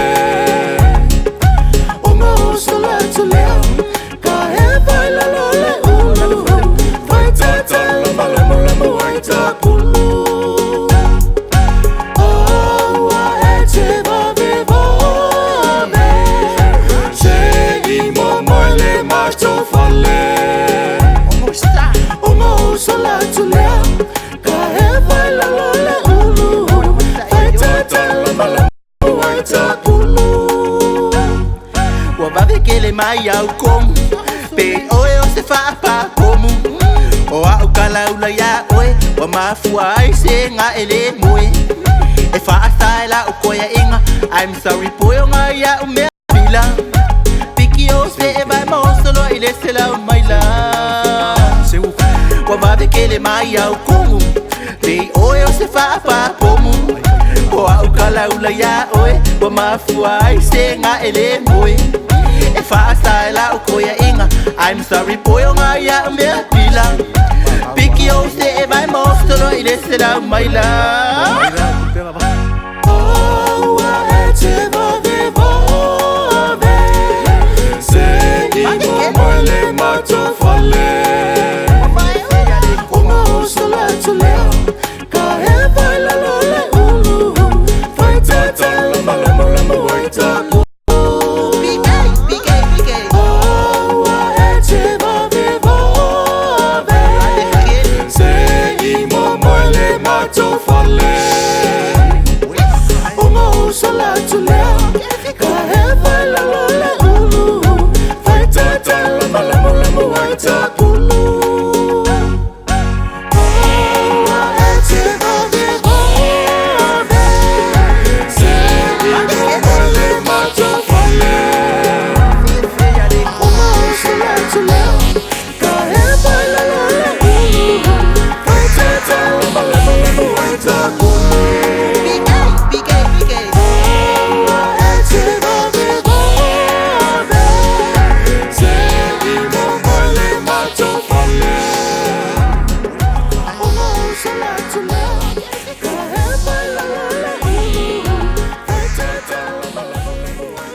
Ta lofa lava, talai vai whanua o tala tomua.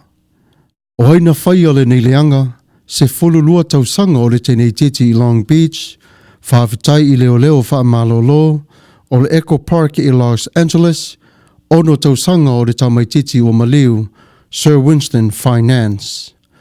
So rua tau le lea mai i Long Beach ma le tamaitai mai Harper City whapea ua moli mawina o i la tau i le talepe whale maringa oi ma le whasi tangata whaafuafuaina. O i tō lua e la umanei sa whapea o na moli mawina e leo leo te tonu o Torrance sa whapea nao na wha o ino le nei sala matu ia i se whata o loa o le whale o loa o le 7-11. O le nei whare o 11 atu ai le fast food river tausanga o le whata o loa i le koma i le whare mai. Ma o mai le li poti le nei tu la whapea o tinga aina tele o ia o lo tau mawhai pe lava li tamai tai fo mai ma le tongwhiti eina o lo nao i le manua na o iata ia. O William Sione sa tuala e lua se furu ona tausanga na pua ina mai i le tu la e se furu ma le tasi whalima i le taiao sa whapena foi o na mawai o se kone tu i tavuti e lua se furu mali ono ona tausanga. Na whaingo fia o na mawa i la ua ona na ngāru lue whātasi e le ai ma le ofisa o leo leo. Sa pua ina i la ua i le matanga luenga o le ofisa o leo leo o Torrance matu inatu i la ua i le whale pui pui. Sa vaaia sa tuala lona wha o lima i le whātau o loa a o tau mawhai le whātau o loa e au mai o pusapia sa ngā o ia e i lātou nei. Na sao nore sa tenisi nio Alex Martinez e whapea o le whātau o loa na tui toea masalo mia fo i sa taino lona ulu i le whangu pia. E mamafa le mori mau whaasino ia sa tuala o na tua inga mu mamafa i le tula fono. o lo tauwhia nei i la ua o sa tuala, ma tui tāwuti ua le te ina fo i la ua molianga i a te i la ua. Sa whaafsering ia ina le whaamasino nei molianga ai sa te ina i la ua e whaapea e le o la ua na whaio o nei leanga. E lima se la wafe le tupe tā la o lo whaapea e mawhai on tatala i tua o sa tuala. E se la wafe tā la le tupe e mawhai on tatala i tua o tui tāwuti. O kolone foi sa whaapea o na whai e te ena foi o morianga sa whapena o na tuina tua ia te ia. O ia la lea sa tatala ina i tua i le lima sa fulu wafe tā la o lo ilona a inga e whatalitali e le whaamasinonga i le vai aso fau. A whaila e whaamaunia ala tau sala i le whaamasinonga o tui tavuti e nofo sala i le se fulu mali lima o tausanga o sa tuala e nofo sala i le se fulu mali lua o tausanga o kolona e nofo sala i le lima o tausanga. O lea ua manua ti ngā ina sa ngalua ia i le whale o loa o le 7-11 ua lua o tausanga whapea foio na ngalua ia i le fitu waso o le vai aso. O lo whatangi singa ina le ofisa o leo i Long Beach le lautele ina ia wha mole mole fisosoa di mai le tau sa ilina o mia Kayan Cowthorth e se furu marilua o na tausanga. O le vainga muri o le aso lulu i le tā o le fitu i le tāiao sa savali atuai o ia i le aonga i French Avenue pe o ne ripotia mai e leo.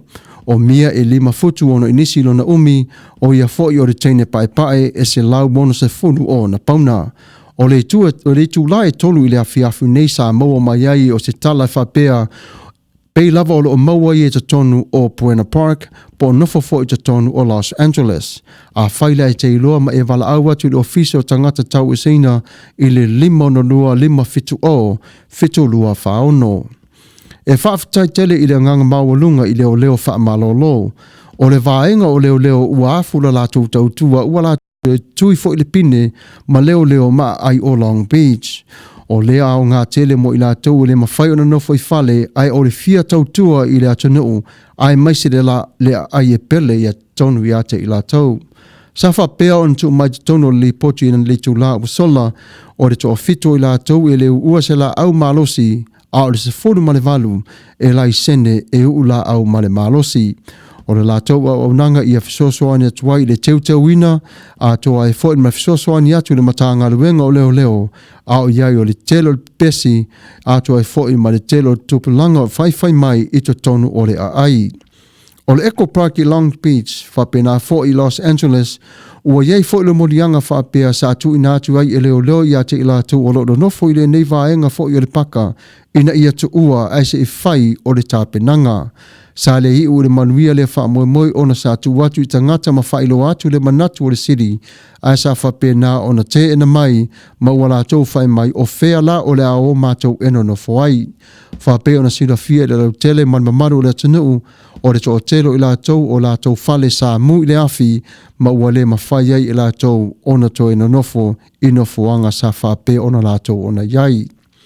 Ono tau sanga o le tau mai titi ua maliu, whai mai le mori maua ra komisina o leo ana whaapea e tutusa o tau sanga a tonu ele i o ti Davon. Sa whaapea ana whaanati nati atu o ia i le whare mai o Senato Maria i Long Beach a ua leo o lana manava i se fesoa soani.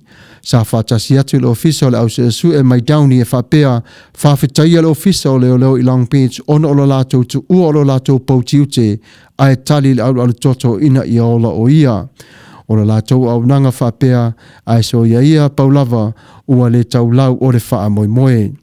Na tau ina atu fo i le matanga luenga o tauni e whaapea o le nei wha lave sa po e ina leo le swafa i a Taylor ona o ia ua ia tau tino mar wha maoni sa ia ona fasi i le nei alu toto. O ta vita lon ta maa sa whaapea ona whaima mori mau le ainga i le nei tūla se aso le nei pito i sili ona whanua noa i le ngata i a te au ai whaapea fo i le ainga atoa. O le lai titi le nei sa nofo ia i siona tina i au siona tama e nofo ia e tonu o le Justice City o Los Angeles. Sa whapea marewhai unga leo e whapea o le nei mata upu wali ali mai lunga o le tangata fasi o ti tangata. O le Sir Winston Finance o le au auna le nei ua matautia ma ua sawa te le lumolo na ola tautua mo tangata Samoa ma so o se tangata lava. Wala tau ona iei o nisi o vaenga e te tau ona tātou la asia e pei ona whamana o mia i visosuani i tū tau tupe.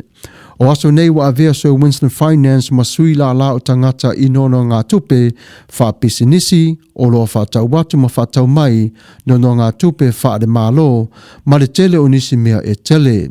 O le saunoanga le suna ya tuila epa wha awhitai su ai wha pea o le tasi le ala alofa mo tangata Samoa ma le lau tele. O le loto ma le angango le tamaita i a luwana nawa ina ia iai sona sao mo tangata Samoa ai le ngata fo ilea mo le lau tele. O lo iai le telefonia le tamaita i a luwana nawa e te walau iai o le tolu tasi fitu, valu tasi o valu, po le ofisa o le fitu o fitu, ono lima lua tolu lima iwa.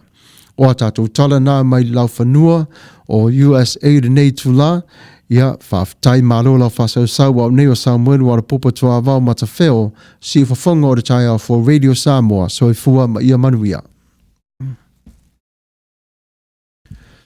Ia malo whaftai lava le mafuta mai le tātou pokalame, whaftai fo i tala me o te tupu i te tono lo tātou lau whanua, ia whapefo na tātou maware nei tala ia wa Petro Sili ona whainga tā fo ia te tātou ona o nise fo i walo ma whanau wa tupu ai o nei whanave lave ia tātou tu maupe lava i lo tātou ona sai ia lo tu tele i le tua o ia lava o sida sila i mea uma lava o lo tupu. Ia o le taimire nei ia o le a whangasara solo pe lava le tātou Port Kalame o le a taina ato le pese le tasi vavae ai o foi o le nei tula ato e foi mai ia na whapena foi lea o na tātou talatala noa atu se tu o le upu whati mai wha malosi mo i tātou le nei tula fiafi usi mai o lau whafonga ta tala lo whatu.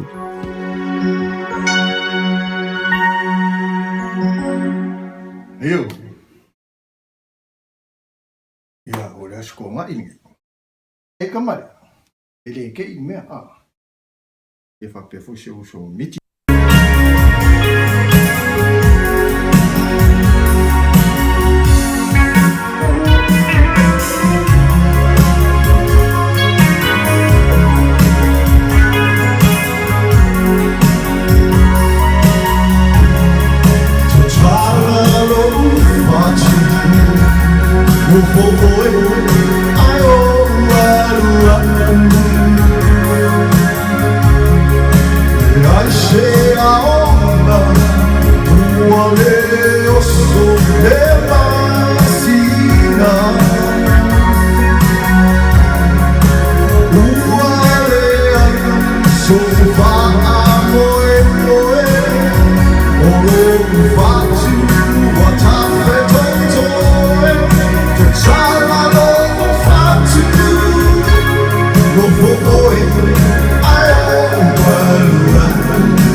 Nasa o tu whaafonga mai I le pese tatala lo fatu. Ia wale le tatala lo fatu ia whao esi atu la o vanga fo ia le papa I lo fatu. Ia e ta hofi lava na I la tu fo I nofo I lo fatu. Ia malo lava o tala ula lava. Esi foleni. Ese foleni o le tasi fo I le o le tu o le si o whafonga o le tai a fo. Ia whaafutai tele lava le mafuta mai. O le tasi fo I o le o malosi ma le fo tu o le nei au ngana. Au nanga ta lofa lava I lau sunga Matafeo ma wa fo I le avanoa e mafuta atuai fatua umare ta alonga are matou e kalesia ia ma lo lava ma nei e polokalame ma nei e telefou o le lau whanua nei manu e tere polokalame o le nei a fiafi card plus ia whawhitai tere lava ese ia whapena fo ina whamanui atu ia ti oe mare ainga atoa ia e whapena fo ia seki al musika kamo DJ kin ia ma lo lava ia ma nei ona pese ia e ma lo ai ia ma tatou ona whapena foi ona sa mai ai ole se tatou tala no lai titi lava ile ai o lo tatou ona na foi ia mai tu ma lo foi o lo tatou ona tausi fe ngai Ole nuore nei o Long Beach I te tono California. I le lua afe ma le lua valu o tausanga o lo manai nei. O le awhape nā o na whai ai o taalonga o le Olimpeka I te tono o le aile nei. O e whawhetai I le tua o le tele o le seleni wa mawhai ai o na whaonga ina ina ia whausi ai o whare taalo o whare koleni ia whapena foi whale o whaia onga matama mtene ta alo ia whapena foi o na ta pena iai o le ai atoa a ware whauru whale ina o le lalo langi atoa o la whapena o na ta alo I le nei atanu I le lua afe ma le lua sifo ma le valu o le fasili whapea pe ICA Long Beach tali e whaingo fia lava ona o le matango fia o le ai maise lava I longa o ngā sami e ma nei e malu ia toi manino le lei fo I whaonga fo I le itu ngā waa I le ngatala I pau te to tasi o waa tai lua ia ma whau tasi te to fitu whapena fo I marisifuru ma le lima e matautia fo I la le aile nei I le lua afe ma le lua sifuru ma le valu ai e tele lava mea o ngalo te tupu te tono o le tanu o le nu le nei Awane a vea mo tala fo ia o wha le tonu wai tonu o tupu tonu e whapea ese lea nu le ai e matango fia tele nu lana awa unanga. O le to tele fo i alum whanau o Samoa o lo whapena o na whaito ninga e o fisa o leo lo la tau ngā lue ma pui le to tele. Ia o lo to tele fo i tausia ino tonu o whare mai. Ia o a onga fo I ma whai a onga.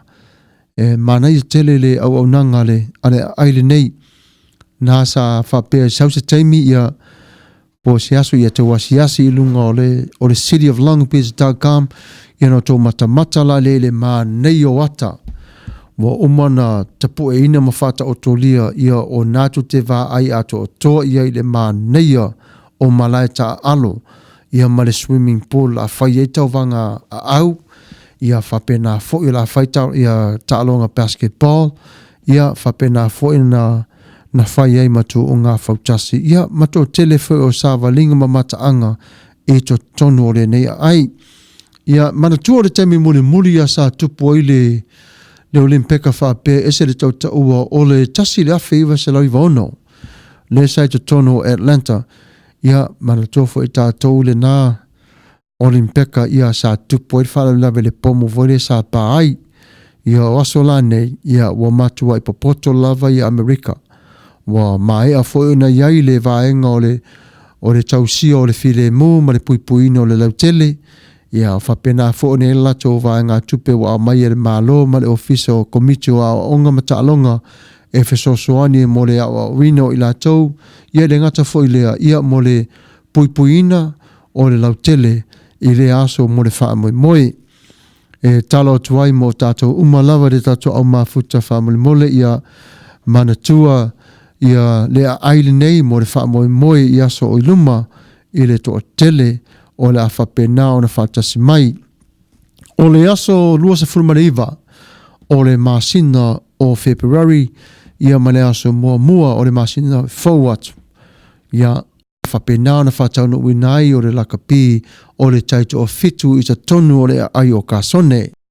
O lo o iai la tickets wa to o tele o le au whatau tickets o le taimile nei wa ta tauna e vala au e mawailau ticket le la7rugby.com or call the hotline or the Jasi Valu Eva AXS ia dash TIX ia a mawane se avanoa o na yasi le lungo le laina po le computer ia olo ia te tonu lato whasara longa e whaatau wailau tickets ia whapena fo ina vala au telefoni o le Jasi Valu Eva AXS TIX o alo ma whanau o Samoa. O le manu Samoa wa lele mai. O le asau le manu e toi lele to tono Amerika. Ia talosia. Ia lele le manu Samoa ma averi sampini. O le atono fole nei sa tawhili sa waile manu Samoa i Las Vegas na lato averi ipo o le fito le larolangi. Ia o le taimilani nele manu Samoa ia watatau fu nto ioma toi averi ipo le larolangi e le tausanga nei.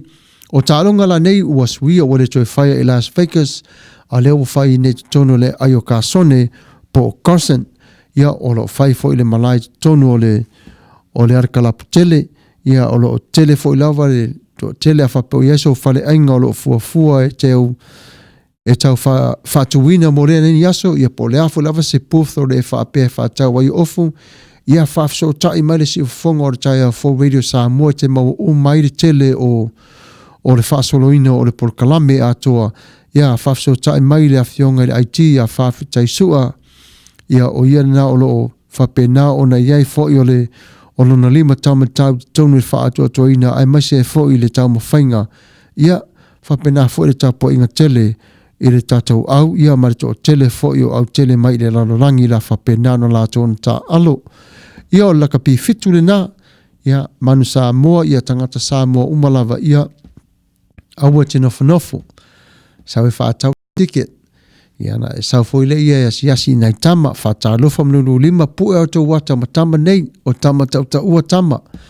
Ia na hei foile o le wha moe wa sau nia e le si wafonga o le tai a for radio Samoa. Ia whapena le whaafia fianga mo na yuso mwhaia onga ia ele to tu uva atu mo Samoa. Ia a fio tara mai au tātou whaatasi. Tātou lango sua whaatasi le tālonga ma tā lenio nei tama. Wa tau wai tātou i le whawhanua tele o le larolangi. Ia o le tala nā e whalawa i tele mo tātou. Ia o tala fo i tono le vai whanua. Ia o tala i oto mai. E na ia tau whapaleni umapea le to o tele o tono o le tu malo o Los Angeles. Ina ia whaingo fia i tātou o na mara malama i le tu ma le tu. O le tasi o matau pusiri lavo o whapenao na o le tupu mai te tono le tātou malo o le vai taune nei. O le tangata fo ia o le ini whale na nofo ai. le tau tātou mo homeless, ia ole mafuanga, ia peona tau watu I tātou tala, ia o la tau fo ia sa mo mula tau whale iafi in tupu talwai nei, ia o nise fo ia o le whaia ngā whātia o le tau tāra sa ifuanga. Jerry pua whātupu, ia tā lofa ma mau te le papa sa va ia li a le te whātasi mai, ia so ifua manuia lau sunga, i le whawhiangainga, whamanuia tele le tua I por Kalamet ka bless, ia whaftai lava Nicola Uru ka bless, the soft USA love you all ka bless, ia tā lofa Flole Florence Samoa, sorry, ma mau tele ni usina ali a le te mata mai so ifua manuia pastor, ve ia le ali I manuia por Kalame alo fatu brother, ia alo fatele atu ma o tau, ia ore peore tātou por Kalame ia tātou te tu whaatasi o tātou lima mo tātou manatu, tātou te si erewe inga mar whawhtai le tua, a mātou te whawhtai le tua ona o lo tau mo o pere so I fua la le lei, ia ore taimere nei, ia ore a tātou te pese le tasi vavai foi, ia na whapena foi le antua tu mai le nei tu se toi alo tu se tasi o foi, ia o, ia I tātou runga ere nei tu la, o se mai o lau whawhonga. Right. Check this out. Brother King, hey! You man! Le fai ngata ole ne olanga. Le tele ole fai tata la male taufa aleanga. Manatu ua ato mama leanganya. I love mai I lefia iloa maleloto leanga. Ono sai ona ua pau ole ne soi fuanga.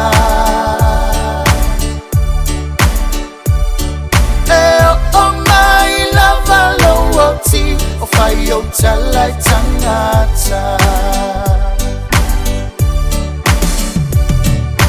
Mana tua wana ole tua E atile si lavanda Afai ua e mama Ina tongi sauma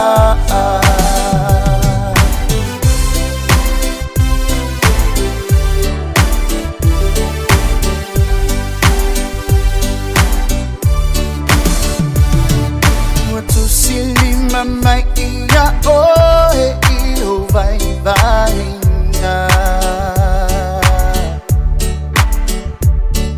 Ua tele ai whamatalanga isi o ahinga Vai mai o lo fia tangata I lo le tautala Ai le tai malama ile mafua anga Ono sai ona ua pau ole nei soi fuanga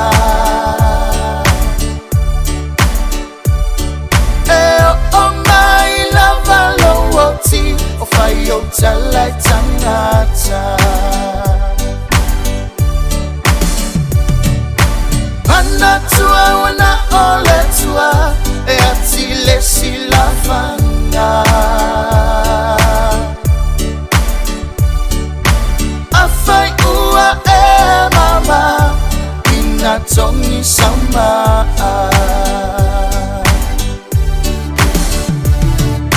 Ana yale ke yolanga Beang tuska ngata Le au lok pe fua fai ka kalma loko le anga Le ai se vai fo mau le fula i lo mangapa Pai e fo lo kingo ba ubi e fo lo ua E pese baka ngaka e kua limu ni mua Le ngei fa anga iwa se sao fa api E pese pelu ma ai lau lo fai wale whapongai Wangaka kau lo fonga e mea ngari o a inga Ai awale kusoloa visi isi a isi ka ngaka Ka konga lue whakasi awa mo se le lenga Inga ia i mangia ka kou kau mawhainga Aluo e fai Fai sang mea mangaya Ai kuku lo fai kiwa wa e puka i lo maka Ha ha ha ha ha Yo e puka i lo maka ni me A uso pelulo Yo man king e Ono sa i ona ua pau Ole nei soi fuhanga E o mai lava lo oti O fai o talai tangata Mana tua wana ole tua E ati le silafanga Afai ua e mama Ina tongi sauma Ono sa i ona ua pau Ole nei soi fuhanga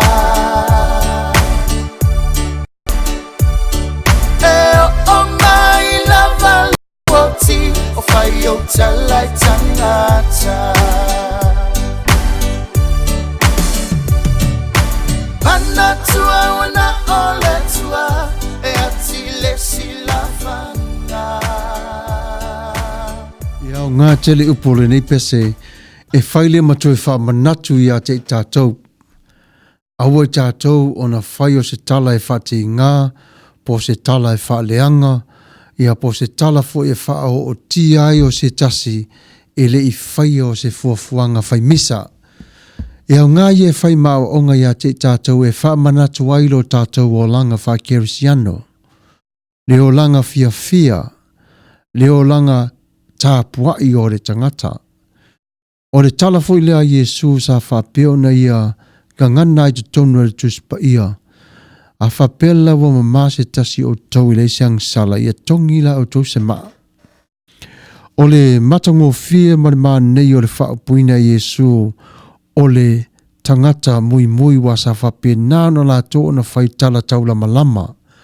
Ma ti ngā e winga i le tasi o maa fine sa whapea nā o na wha o tia iai o le olo la tō whai tala ti ngā i le o langa o le tangata.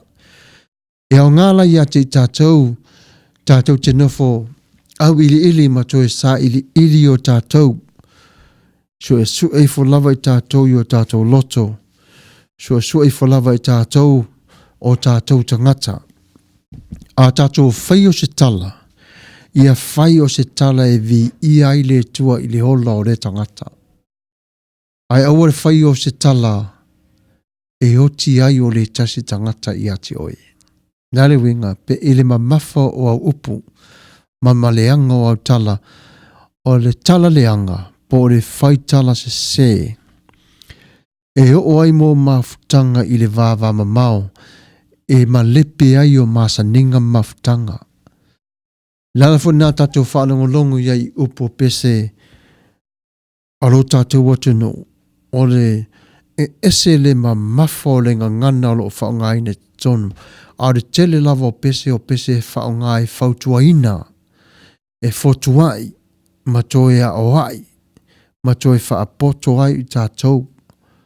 E ei se taimi fo le tātou te nofo tā mai lo le pese pe ua langona i o tātou tino, le maniti o tino. Ia tātou te fia i le pese ba o tātou i loa o a upu ma le masaninga o le pese. E turi matai pe lava le tātou po kalame wā e vala wina oi e le tua. O lala fori nai tātou te wawa aia i lo tātou tamai te tono o lana whiangainga. I o fo i le tātou savari le tua ma le tautala. I au ngā i a te tātou o na whawhanga i tātou i upu e te tau o na tātou a ai maolai. O ngā o na tātou savavali e te tonu o le amia tonu. O ngā o na tātou o na savavali e marwha maoni. I au ngā o na tātou no nofo maolai le lofa. I a tātou o na mafuta pea i le tasi mana tua Samoa. E iei lava le tala fo i le whapea i tātou e ti ngā lava o nā e atu stamo pea telo i lunga ai toso mai lava i sefo i lalo. Ia ole e pei o le wha mai le nā ma le mai pe o le seka nesa e tupu tele i le o lango i tātou o na ua whai ma mea masani. Ai sa le whapea nā i le o langa. Sa le whapea nā Samoa mai le amatanga whime o Samoa o le atu no wha vai i le alofa o le alo lofa i o tangata. E le mawhai lava po o whea lava si atu no o le Pasifika o na tutusa le alofa ma le alofa o le Samoa. E pau lava le alofa o le Samoa e mana tua uma lava le to telo tangata. Pe ati ngā le alofa le nā. Pe a le ua le alofa. E le ua lo le alofa le nā o nei lofo le tangata le fia ma le ita o le Samoa. Ai le sea whaina. E au ngā le ita. Ai aua le anga salai o i tātou. Lala nā tātou te nofo ma toi au ili.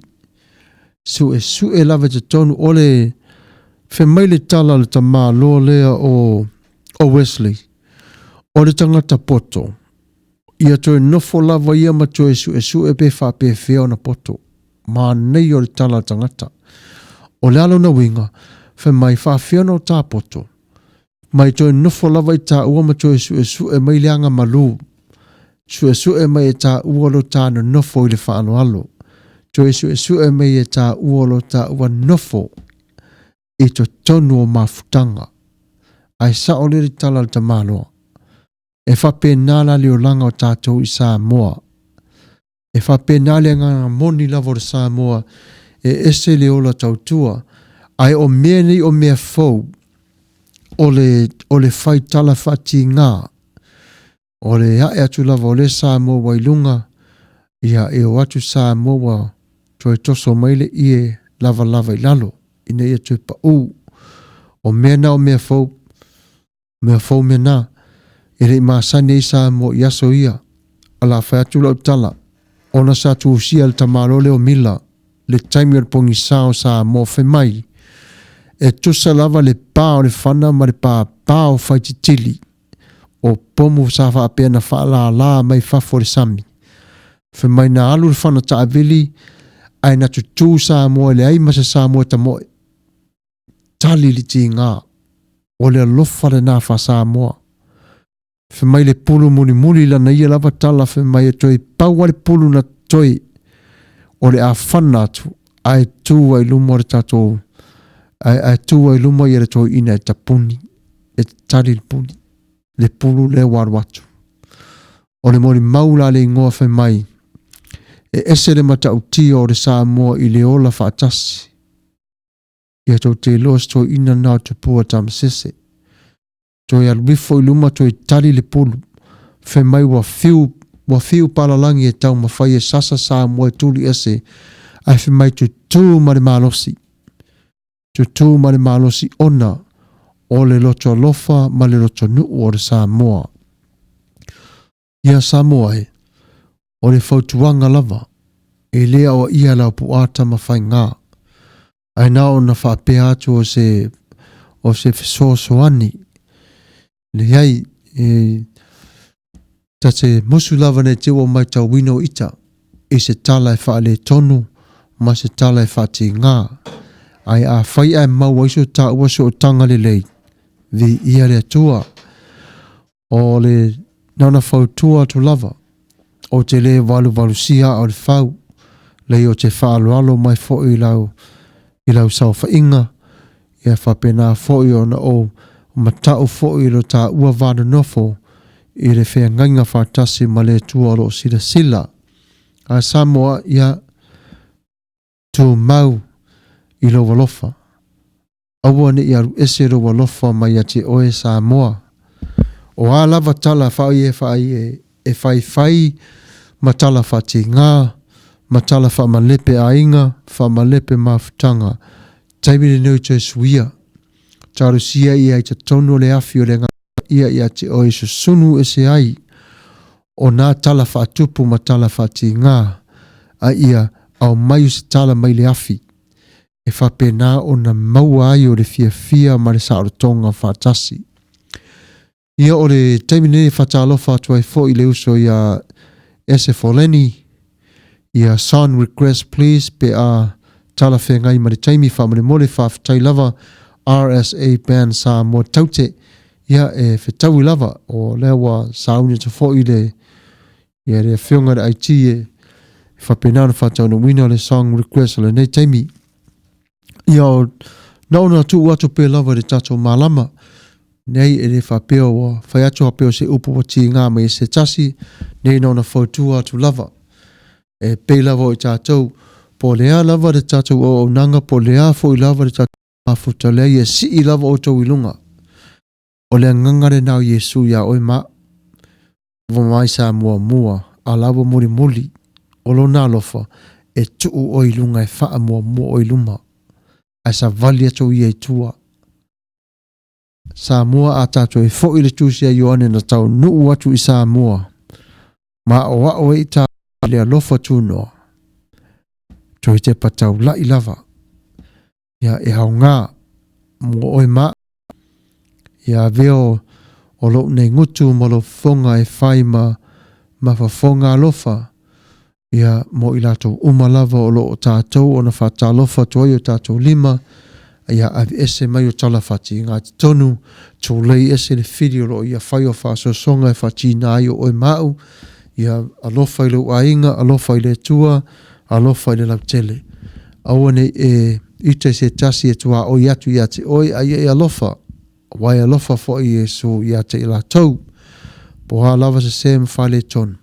Ia e whape nā lava le tua i nā alofa mareanga le lei. O le taimire nei, ia usi mai o le whafonga, o le a tāi nātu o le pese lea, ia o le pese nā whawhina ngaruina, ia o nā whaau leo le tātou Port Kalame, whātaulanga ina o le nei tu la, ia, le isa whaina au iei foisi nāu whawsili, po le a fwoi lava se manatu ia te oi, ia vala au mai le tātou laulau nei, ia a le mau atu le tali nei, ia no walu le tue su e mai le tali, ia no tue tu mai le aso vai so fau, ia vala au mai le lima no lua lima valu, ia va o valu lima, ia manuia malo leva mai le nei tu la fiafi, ia o le pese la lea, ia o le song request lea, ia usi mai o lo fafong.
laua fiona pele I tafaonga.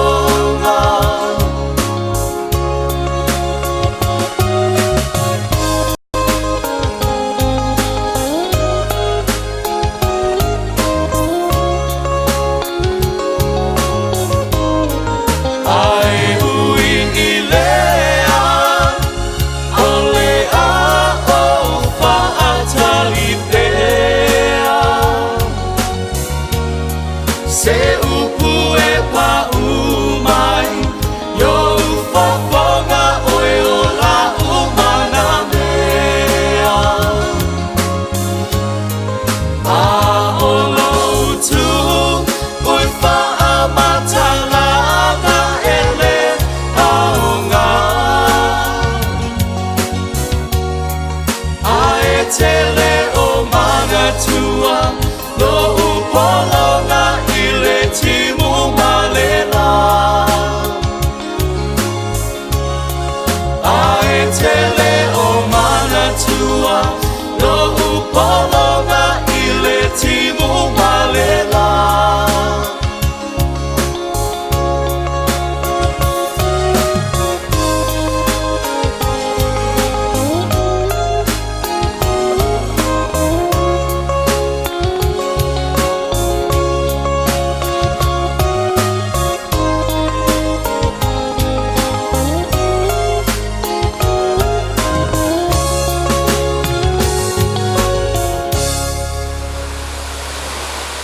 Ia whawhatai lava ese mānei a tele le pese sa tātou o na whanongolongo atu iai ia mānei a whai upo le pese tātou te tui whamanatu ai ia pese tuai o aso ia.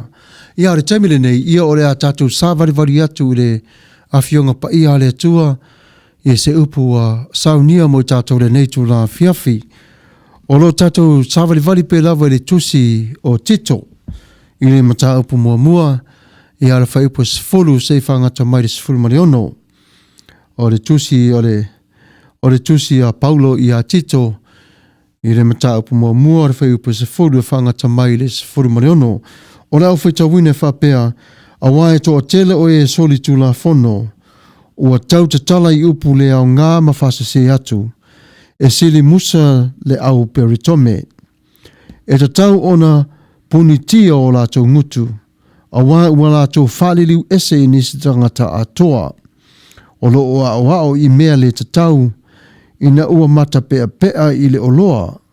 Sa wha pea mai le tusi o I lātou, o sa lava perfeta. O tangata koreta, o tangata kereta, e sanga tala pe pelo lava I lātou, o manu fe ai leanga, o e usu uswai, ina ai o le mori maumoni lava o le mea lea ia mama ai ona e aoa ia tuai ia te I lātou ina ia lātou wha maoni I le wha tua. Aua nei tā ofi I tala o le vavau wha iutaia ma polo inga tangata o e le liu ese I le upumoni. Whai upos fulma le lima ua mama mea uma ie ua loto mama a o e loto ele elea ma le whatua tua I le mama ia te I lātou se mea e tasi a wai ele leo o lātou mawhau atoa mo lātou loto fua te ifo. Ua lātou tauane ua lātou iloa le tua ai whaafiti ia te ia lātou ngā ruenga. O ino sia I lātou ma whaalonga tā I lātou te le whaamaoni foi I se ngā ruenga de lei e tasi. Ia whaftai le tua I lau upu le nei aso mo I mātou. Ia au ngā le whaile ma ofu ia te I mātou. Ia ma mea whangina ai o mātou ni tino I le lofa maleanga le lei. O le ana se awa o ngā sili wa tātou ana maua mai I lea vaenga I whaitawina o le tusi a Paulo I a Tito. Lea sa tātou whaitawina I whai upas fulu I ngata mai le sifuru mariono. O lana se mata upu sili po se upu e o ngā e a o ai le tātou sāwa vali moro tātou nei o langa I le nei vai tau. Ua sili atu ia te I lātou le au peretome o na mua I le soli tū la fono. O I lātou nei o tangata I utaia o le au whaamasino. Ua lātou o nā o atu o le whaaiutaia e whaapea ia ta tau lava i tangata ese o na talia mausus tai i le tūlafono whaaiutaia. Aile avea i lātou ma kerisiano. Wa tau mawhai i lātou e o atu le tūlafono i le tū maleanga whaaiutaia i tangata ese. Ina ia lātou tari tonu mawa ai i le atua. Ai le o tala le lei. Ua avea le maala ua whaaloto luai o kerisiano i taimi tonu lava ia sa ngā lue ai o tito i te tonu o kereta. Ua awhi ai le telefo o e kāle sia sa ngā lue ai le apostolo Paulo o le ma i lava le tasi. So se e kāle sia lava sa whatuina e Paulo. O le ma i lava le tasi e toi o lava le au yutaia e tau mawhai lava ia ta'u atu tangata ma o atu tangata le tū la fono, ma le lātou tū, ma le lātou wanganu. I le taimi lea, sa iai le tala inga o le tala le lei, e lei whapena foi o na nofo file mū, o lea vaenga ma lea vaenga ona, e mai e atu le ngā ruenga wha atua i e whapena foi o na sau le ngā ruenga wha sātani e wha leanga i le ngā ruenga le tua. Sa whapena o na tūsia la apostolo Paulo nei tūsi e tele e se o se a e kāle sia lava ua ia lofangia ina. Whamailana upo mai o te whesosoa ni atu i ati o tau o tangata nu ese o lo o tau tari tonu pe lava i le atua sa afua mailo o tau whatua tua ai le ole whatua tua na o tau maua mai i le tū maleanga whaaiutaia. Ulale wingo le tala Paulo o lo tātou whatua tua sa whanau mai te tonu ona o le tala le lei a Yesu Keriso. Tātou te vaai i le tua e winga i lo tātou whatua tua. Tātou te vaai i le tua ona o lo tātou tari tonu i le tala le lei a Yesu Keriso. Whamai Roma, le tusia Paulo ia Roma whai upu, mataupu mua le whai upu sfuma whitu whapea, a wā ua whaalia mai ai le ami o tonu a le atua i le whaatua tua. Ina ia whaatua tua ai. Pei ona tūsia e ola le tangata ami o tono i le whātua tua, the righteous shall live by faith. O le matango fia i o le awina mai e Paulo. Le whautuanga le a Paulo sa toe tu atu tasi lavala na tusi i a tito. E la i titi tama lea. But Paul encouraged him to go through and to understand the umbrella of the good news that he left behind for him to continue on to serve Jesus in Greek. Nā fwoi whapena i le tala Paulo sa whai te toni a karatia i le matau putolo na whai upo i lua e tau le fitu e lo whapea fwoi na whetalai Paulo whamai wana o le mea nei o te fielo atuai o tau pe a mawai o tau lea nganga i ngā ruenga o le tūla whono por tau longo atu i le whatua tua. Tau te whape ea o na vāle lea. Na amataina o tau i le nganga, pe whai wina o tau i le tino. Pena tinga ina fua ea o tau ia mea e tele lava, pe a whai e moni ua tinga ina fua.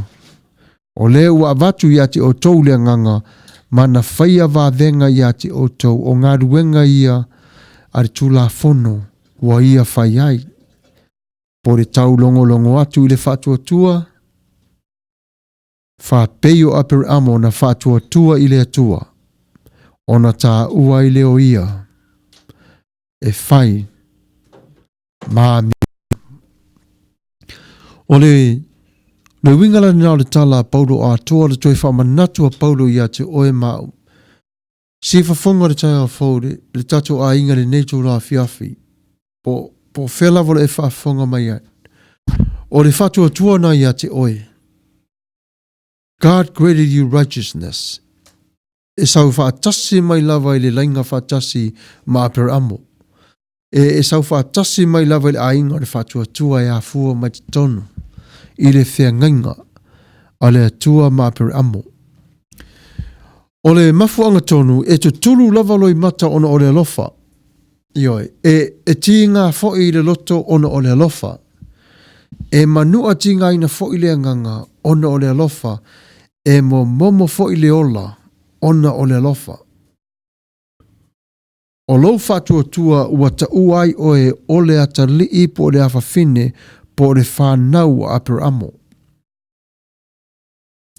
Ua vala awina foi oe e le atua sia ua ta lii ma sia ua fine pe le o te fia ia te oe. Ngalwenga atua umalava lea sa whapena ona iai atua ia tito. O la ngona vai. Ai sa wha malosi lava i Paulo. Ta ma whai lava Paulo ina ia tu ina atu pea le upomoni. Ma wha malosi au, ma wha malosi tau, ma wha manatu atu ia te ia. Le au ngā o le ngaruenga o lo ia ona whai. O mea umala ia sa wha pea ona pongi sa matite atu ai. Au fono Yerusalema ile mata upu o le upomoni. Ioe, Sanhedrin. Na tū lei ese atu lava ese i la tau le tala le lei. Aisea, e mana nao lava la tau i a taofe i la tau le malosi. I a taofe i la tau le matau tia fo iro la tau ingoa. Oversee everything overcomes by their own strength. E manao lava i la tau, wa nao i mātou lava. E toa tele fo ila i utaia sa la tau ona faa sea i le tala le lei, i a mawhasi yoti tangata, i a mawhapena ona la tau faa ngā ina le tula fono, e faa masino ai o le tasi. E iaso whapenei e mauai e tātou vaenga o le olanga, e te ilawa o tupu mai o se mea sa e manatua ma se mea e faufo i a te oe. So se tasi lava i wha masino i a te oe. Se wha te ta inga pia wha peoa. A au wha masino atu i la uwo. I a ta taufu o nei loe la uwo. E ese fo i le i tuo lo uia fo i a taritonu i le tu la fono. I le o wha masino atu i a te ia. Ona fasili le wha pia. E le leila le tūlanga. O la utali. E lea o ngā. E lea o ngā. Ona fo te le i whaia se tū la fono. Ua o nofo lau au ia ma whai le tū la fono e whati ngā.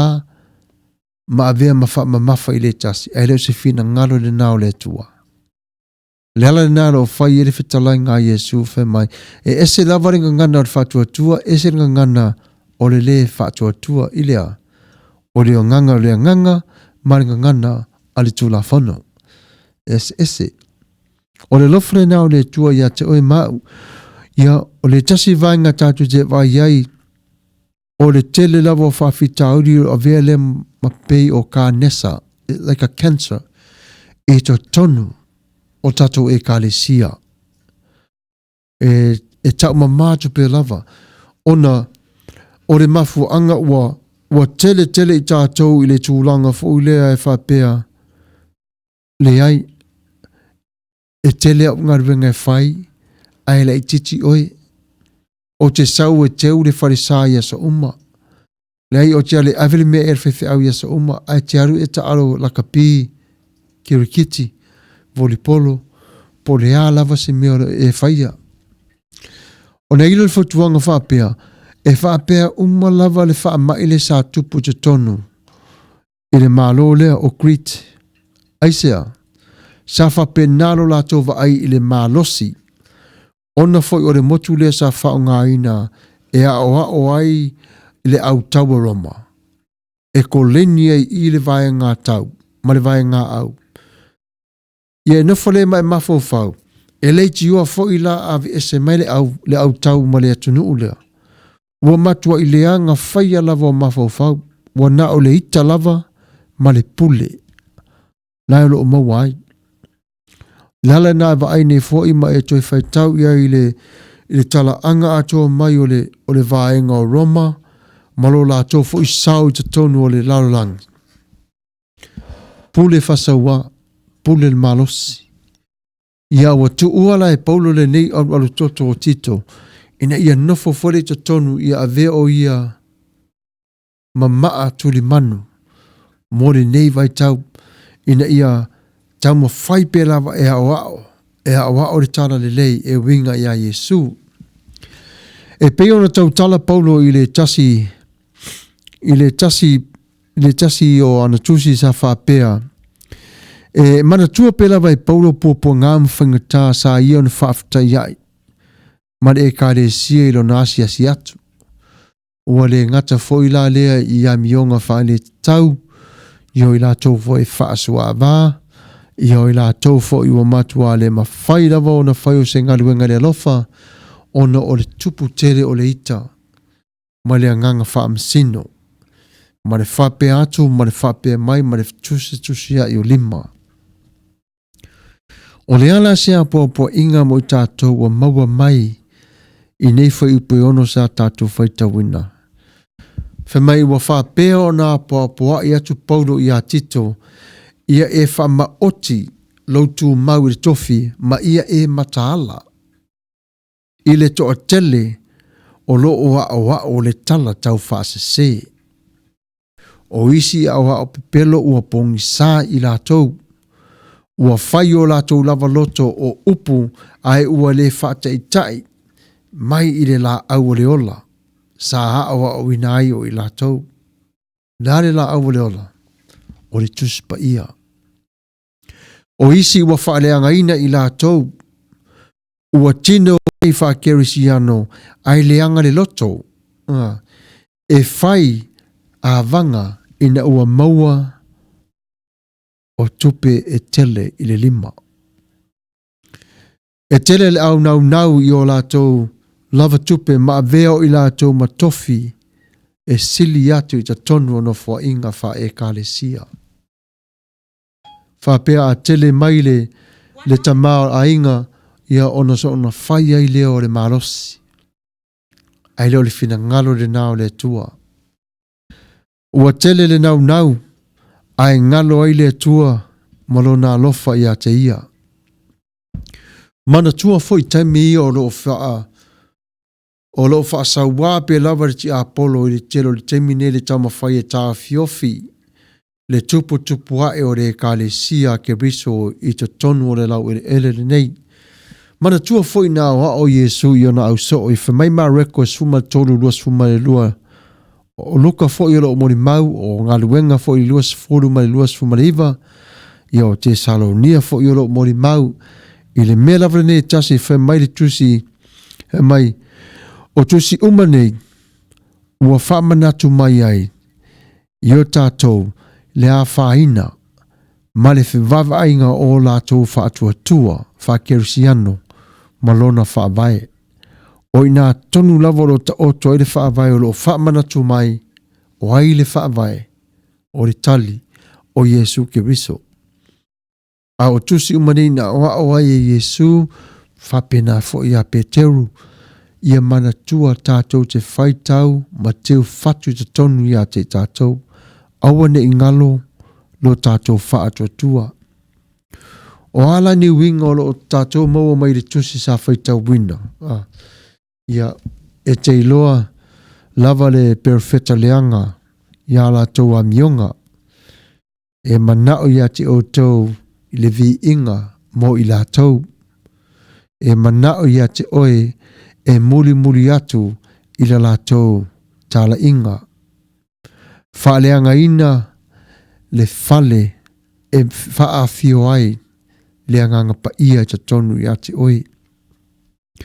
O ni ala nā te whaitawina le tusi, tau whaitawina le tusi ma toi nofo awiri ili, ma toi vava aile loto i aile, e esa foi le matango fia le toi whaamana tuine Paulo.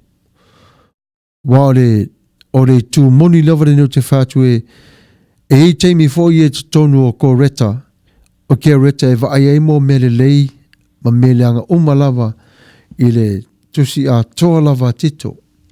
Ai pe wa au mai lava tu se whaatata mo tātou le nei tū la fiafi, ina ia tātou a matalia i le savalinga, i le nei lava taimi. Le toe va ai tasi lava i le tātou wolanga, i le ave ese mai a te tātou o le tala tau whasese, ma le tala tau whaaleanga, e tai ese na mai ai le tasi tangata, mai le maftanga mausali, sa ia o na iai. O istanga tanu o kereta wa ai la tau i le na o le leanga. Ai se a ona o le ka nesa lea wa matua isa sao lava le tupu. Le tupu e ma a fia ai wha peo se siama, le wha mai. O le leanga wa tupu tele to tonu, o le nei malo o le leanga. O le ita. O le ita ma le tau wha leanga.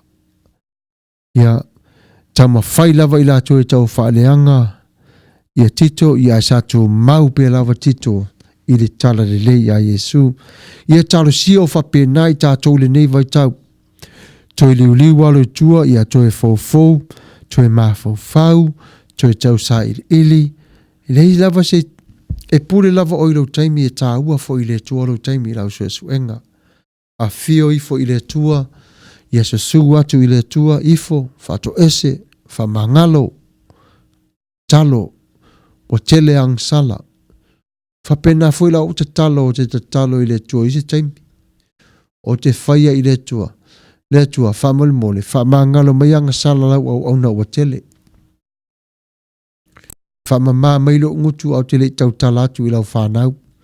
Ina ia aluatu lau upo mane mana e mama. Ia matalaro lato loto e whaulu fale lau a fio i ale lau upo. O lae mama le upo. Ioi, o te talo i le tua e lau talo le na. E le mawhaino tu e se ina mai ua au te tonu o le waala au i le atua i le wha manga longa le hanga le leo le atua. Aisea, ona o te alofa tele i tangata o te tau tala tu iai. Pela o tātou le netu la fiafi. Whain maa loto mola ua fine le saun mata avale la wala, mata talo, whapa ia, ma vala au le tua, vala au le ua fine la se furu tau sanga le talo e wha manuia, o tau umalawa i tātou, le sio fongo le tai au fau, ia male masi ainga alofa leo lo o alwe e vai le nei aso, ia le aingor wha tonu, ia whapena umale lau a tole nei. Pena fwenda talo mua wha mangaro lo tama wa tele anga an sala. Io e sa whapena fwenda wala au le tua. You know, please forgive me your servant. Many sins. Sa tali le ava le tua e tau nu umalmata avale ia wa ato o tua. Le mawhanawhana le pae mai o le tua. O le ala nā nai sa yele fesili foi lea matau livo o toli taimile sa fesile pe teru ya Yesu pe whaafia launa whamangalo. Ona foi nao o pe teru sa filfilia wa yele fili ngalo le tue a vea mwhaife au. O le ala moni lava le nana tu e Yesu e whai pea 70 times 7 whai pea. Le ala foi na tātou te vaai ai i le tele fo justu singa pe teru. O le tele i o le fisota inga ma le atua. Le wha amala malama mai e o lona ia fo i ola whare tangata. I le tuina mai o le tala le lei. O le ala le na o le tātou po kalame le neitu la fiafi e vala awina o e le atua. Pea no whai atua e tā ua tere le atua ia oi. O oi o lana pele. Ia o le ala le se senga fo i leo wa tātou ona maua mai te tono le nei awa onga. Ia o tātou loto wa vea lea ma wha mama i le taimi o whawhitau inga a le lei maleanga. Ro tātou loto la e vea wha mama. Our souls is like a filter. E whamama me le anga, whamama me le lei. E whapena o na taumataunga vale, taumataunga vale, whiarua luai. O lo tātou loto mare mawhau. O rātau whai e pui lo tātou anganga. Aua nei o tia pe a whaina le anganga. ma pui pui ei lo tātou fatu. Ma fo lata usa o malawa Yesu fe mai out of heart. Ia, o fo tātou, o upo whale whitaui ma upo e whitaui sau tono mai o le fatu o le tangata. Ia, le ala nā tātou ma fo whaulo loto ia tonu ne, i le vaenga o lo iei lo tātou nei ola, ia, e tātou te maualawa i nāne atua. E maualawa i tātou i nāne atua. E leo ma maulawa le atua ma oi ma, o lai whaatasi ma oi. Waiate oi, waiate oi, waiate oi. Se toi whai tau atu o tātou loto, ua vea lea ma wha ma i le taimi, o whetau winga ma fi ese inga, a le lei maleanga. Ia, le ala na e ao ngāti le aile tātou wala au i le tua, wha ma mai o tātou loto. Wha ma ngalo mai o tātou loto. Toi ma nava tasi mai lava i le ma losi i lo tātou loto. Wha upenga ina, ia ma losi lo tātou loto, wha loto tele ina i tātou. Ia o i lātou o tangata i lātou wa o tangata ua whaile e le atua ma upenga sili i ta tonu o le nea ai. O tangata i lātou ua whanau fawina i lātou. Wa le teimine nei ia te tu lou lava la ngutu mo le awhio upama malaba tuspa ia e tele noa lava i le ngangpa ia. E le la ei, o aso nei lewa ofu i tātou i le ngangpa ia. Wa vele ma ofu mo tātou. Ia tātou pea ona tātou mafuta pe lava i le tua. Awa le mamau ese. Awa le whapea wa vangala wa ai. Ia ona e whapea le ia wo mamau ese mai le ai. If we overcome temptation, we win the battle. But if we fall into temptation, then we commit a sin against God. Whapena umalawa Yesu sa whapena na o ieo whasosonga, ai le ipa uwaila Yesu tono lang sala. Temptation, that means you commit a sin. No, you commit a sin when you act upon the request of what temptation is trying to do. Our temptation here, there are times that we can see in the clear lens and sometimes we don't see it because it just comes like light and sometimes it just comes blurry.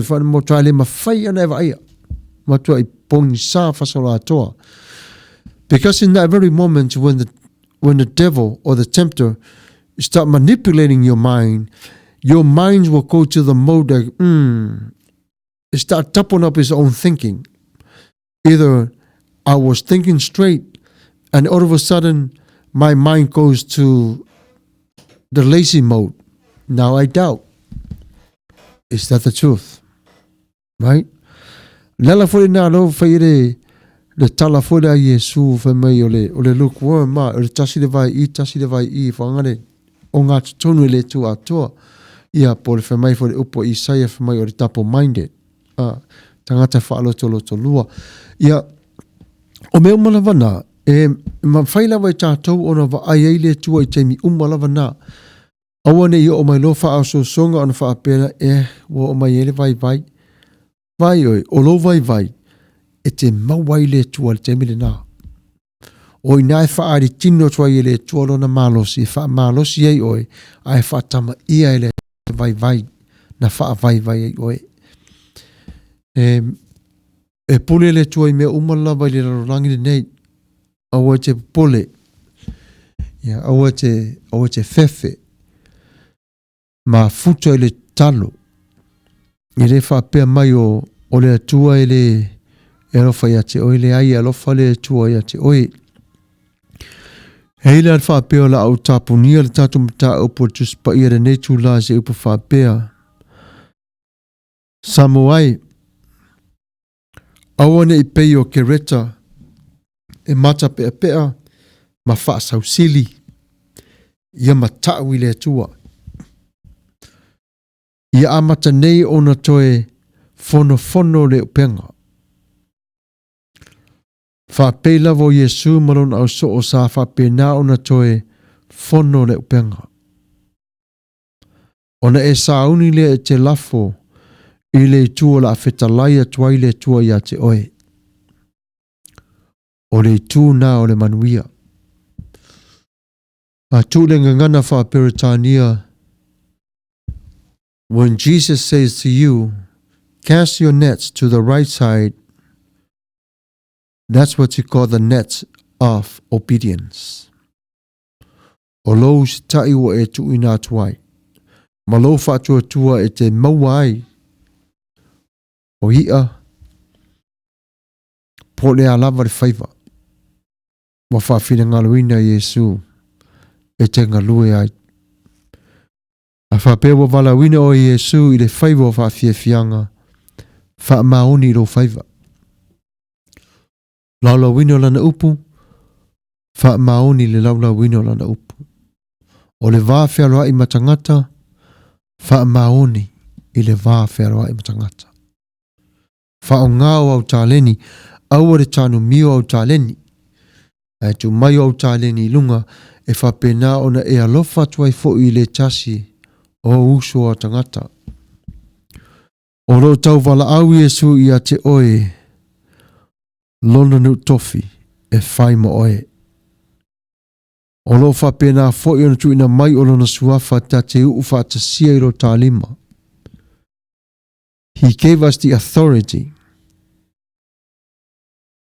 not to rule, but to cast and to heal whoever comes in our way. Au mai fo I le tua ia te oe. Le whea ngainga o le anganga pa ia. That is your new covenant. That's your fully covenant with God. The promised Holy Spirit that is living in you. Whamaile le tusi mua mua koe nito le valu. That is whape. Yet for us,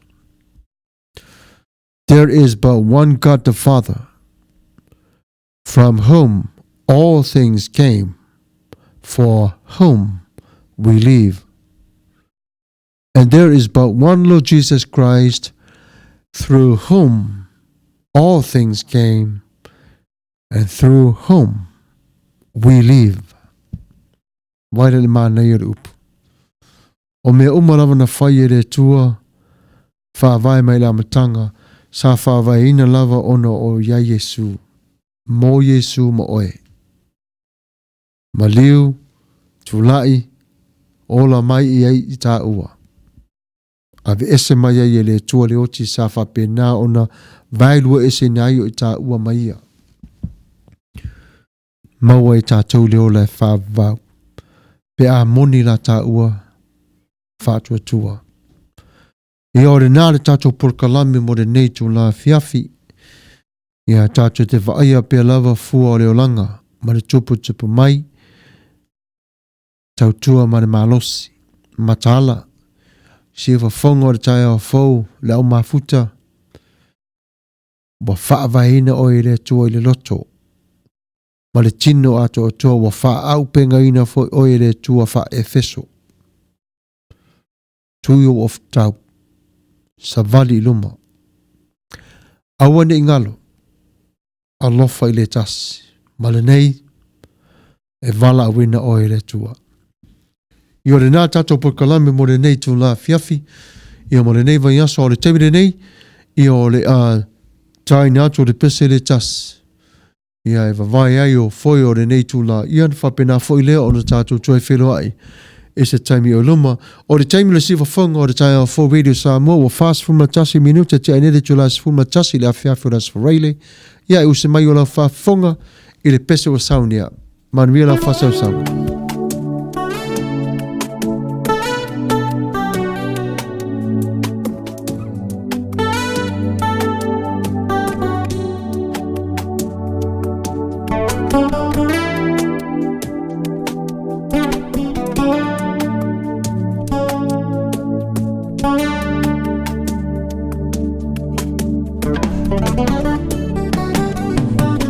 Sometimes I'm weak, sometimes I weak. the spiritual, will I fight for Jesus evermore. But I'll never give up, even the sun will come down. I'll stick by you, Lord, to prevent me when I'm warm. Sometimes I'm weak, sometimes I'm weak. To the spiritual, will I fight for Jesus evermore. But I'll never give up, even the sun will come down. I'll stick by you, Lord, to prevent me when I'm warm. Touch my hands, touch my feet, Lord, welcome me. Speak in my heart and open my eyes, you can see everything. Fill me, Lord, with your Holy Spirit. Bring me more strength, and I will go and spread your word to every nation around the world.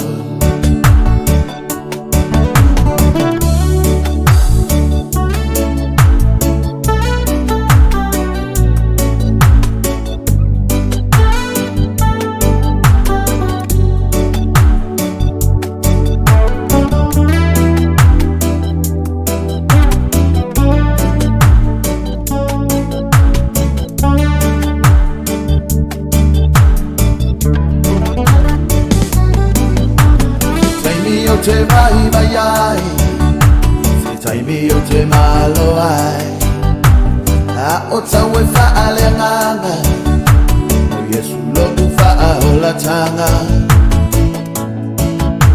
a o te le fa vai vai ai, e una mole la ila uva ai, a o te bibi ibe ia Yesu, o ia lo sa o ale mu. Tai mi o te vai vai ai, se tai mi o te malo ai, a o tawe fa ale nganga, o Yesu lo u fa o la tanga. A o te le fa vai vai ai, e una mole la ila uva ai, a o te bibi ibe ia Yesu, o ia lo sa o ale mu. Touch my hands, touch my feet, Lord, welcome me. Speak in my heart and open my eyes, you can see everything. Fill me, Lord, with your Holy Spirit and bring me more strength. And I will go and spread your word to every nation around the world. Touch my hands, touch my feet, Lord, welcome me. Speak in my heart and open my eyes, you can see everything. Fill me, Lord, with your Holy Spirit and bring me more strength. And I will go and spread your word to every nation around the world. Touch my hands, touch my feet, Lord, welcome me. Speak in my heart and open my eyes, you can see everything. Fill me, Lord, with your Holy Spirit and bring me more strength. And I will go and spread your word to every nation around the world. I will go and spread your word to every nation around the world. And I will go and spread your word to every nation around the world. Amen. Whaftai lava malo lava King Whaipopo. Ia malo mana ia voi upo le pese le tau le lea. Malo lava le manatu i le tū whamalos. Au, i ore tamiri nei ia olo iai le tato pese mori mana o mai e le uso ese foleni ia ole a tonu wa sauni mai ia le tatou ofisa fasalalau faafiafiaga o le aua maua mai le pese ia ona fapenale ona taina atu ia o le taimi lenei ia mamaua lau pese ia tatou sesiva faatasi uma le pese lenei manai e tele le pese lenei ia Utah Salt Lake City ia o tou pese lenei malu atu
Ilongwa ina le mau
tai mana ia le matango fio upo la le pese whaalongo ia whaafutai mana ia fo i le request i o whapenau tātua whaalongolongo whaatasi atu iai i o le netu la ia o le atu le turi matai pe lava le tātua ia le tātua polkalame ona o wato e tōs fuma le 8 minute ina whapena fora en tātou te ma whaamawai ia whaafutai lava mo nise foi o tau ia o whapena na whātua whaamai ia ona o nuu foi malala whanga o tōna na fuai ia leo se a whaina ia e manatua pe lava o tau ia manuia lava le sāpati ia whapena foi le weekend ia te o tau umalava ia whaafutai lava le mafuta mai e se foleni whaafutai lava mo le upu whaamalo si au o le nea fiafi e topu le whātua tua i le tau longo longo ma neia le lui tau ka ples sa o le lava whaamanatu lava tau longo longo lava mai le upu le tua e tupu ai o le whātua tua. You know, faith comes by hearing the word of God. Ma neia tele. Ia, o le nei lai tula ia o e whatalo whatuai le tō tele. Ia, whaftai fo ia o Auntie Rena. Ia, whaftai lava te Rena. We love you niece. Ia, thank you for joining in tonight. Ia, may the Lord bless you and the family. Ia, Sam Matafeo, yeah. Tele, o whaki ngā unu o ia, mom. Yeah, I love you, nephew. Yeah, whaftai tele lava le whatasi mai po kalame de nature la fiafi. You know, in life, if there's a question in life, what is the hardest things in life that we inherit every single day? Imagine that we're going through life without packets of doubts, packets of double-minded, packets of illness, packets of disbelief. But everywhere we go, we pick up these packets because it is attached to our lives. None of us will be able to come through it. None of us be able to overcome all these packets. But what these packets do, these packets will bring us down because it is so much weight that we have to carry with us around in the rest of our life or momentarily. I would love to travel light, means I would like to travel without these packets of doubt, disbelief, whatever case might be. I would like to travel light, just the packets of trust and the yoke of Jesus that is free. Set me free. But life, it's hard when we all carry different packets every single time, because the more we carry those packets, the weight keep adding on. And the next thing we know, our shoulders start collapse. And then our knees start giving up. And then there's no room to carry our cross daily. I would love to carry my cross with me daily. But God, there's always packets of doubt and disbelief, illness, and all these packets are surrounding me. But somehow I pick it up anyway. The package that I hate, I pick it up anyway. And then by the time I hold it in my hand, and then when I let go of that package, I miss the good package that I was supposed to pick.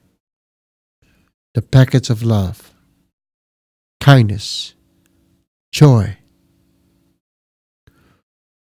But when we come to the point that we halt or we stuck in the mud, how can we get ourselves out of this mud? How are we going to unstuck ourselves? Pray to God. He will help us through it. Life journey, it's not that easy. Life journey, it does comes with so many challenges. But are you ready for those challenges? Be ready. Because those challenges, it will only build you up. Remember Paul when he went through 3 times with Jesus, says, Jesus, please get rid of Satan away from me. And Jesus did not answer him once. 3 times he interacted with Jesus. But Jesus answered him, my grace is sufficient for your weakness. E whapenala leo lango I tātou te sāwari whatasi, ia e tātou te tū maufo I lavo I lo tātou tali tonu I le tua. Ai e whawhinga tā ono o leo langa e whe mōmo wai e iei fo I o vaivainga ma whaamarusi anga o leo langa, a iei fo I taimi e vaivaiai o tātou tangata. Nā whe mai ele tūsia Matthew na verse 28 verse 20 that it says, I am with you always, even to the end of the age. And that's the promise. That's the promise from Jesus to you. No matter what circumstances that you're going through right now, it doesn't matter how big the problem is. God is good. When God says it's good, everything God does is good. The love of Christ is the love that is dedicated to you. It's the love that is helping you to see Him through. It's the love that it makes you feel like you are with Him in His kingdom. Because what is built around that love is all about grace, kindness, caring. E au ia te tātou ona nofo mamafau fausi. Toi, au ili, sa ili. If you are going through hard times with your wife or your marriage at this time, let me tell you this, God is with you. Do not let the enemy break your marriage apart. And be careful about those who come in your way. They might find out what you're going through and then they start talking you out of it. In that very moment, submit to God first. And the devil will flee from you. Rebuke the devil. You cannot rebuke the devil unless you submit to God. That's the first thing we must do. We must submit to God. Submit. Don't just cast out the devil, okay? Devil, leave me alone in the name of Jesus. The devil don't care. Because the very powerful words on that verse is submit to God. And the devil will flee from you. I say, because the devil scared, fear. He does not want to see God. He's a defeated foe. It's no good, nowhere near you. O le upo le atua e tu mau pe lava I te oe ma. O le upo na tu sia I te oe whamai. I am with you always, even to the end of the age. There are times in life that we go through with unnoticed things that's happening. But okay, God sees it all. Mark 8 verse 29 says, He asked them, but who do you say that I am? Have you ever asked that question? Have you ever answered that question? I hope you answer that question correctly tonight. Because Jesus turns to His disciples and asks them the question. The question is, but who do you say that I am? He doesn't ask, what do you think about what I have done? He asks, who do you say that I am? He doesn't ask, who do your friends think of me? Or the tali, when Peter answered the question, says, you're the Christ, the Son of the living God. Jesus replied, Peter, from this rock I will build my church. So the question is, who is the rock? The rock is Christ, not Peter. I heard a pastor one time who says Peter was the rock to build the church of Christ on Peter. What's the wrong teaching? How can a living God build his church on a sinner? How can Peter's spirit is so pure and clear and clean? Is he enough to die for our sins? And I hope he went back. I hope he go revisit his sermon, because his sermon was very, very terrible. No, Christ is the rock. Peter answered, you're the Christ. You're the rock. The living stone, the living rock of God. O lele na ia tātou mawhawhau mamana tuna tuai, Christ is the rock, because on Christ is pure. And the church, there is no cancer in the church. The church is pure and clean, just like a crystal. You can see through. Peter was not the rock. Ma whaavai te tonu o le tangata, e whaatuare kalesia, e pa'u.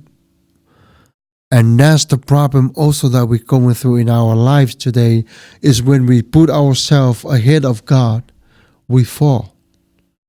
No, let's put God first, put others second, and put us last. Jesus did the same thing. When we ask those questions are very important to anyone's, and even Christ himself, he will answer you.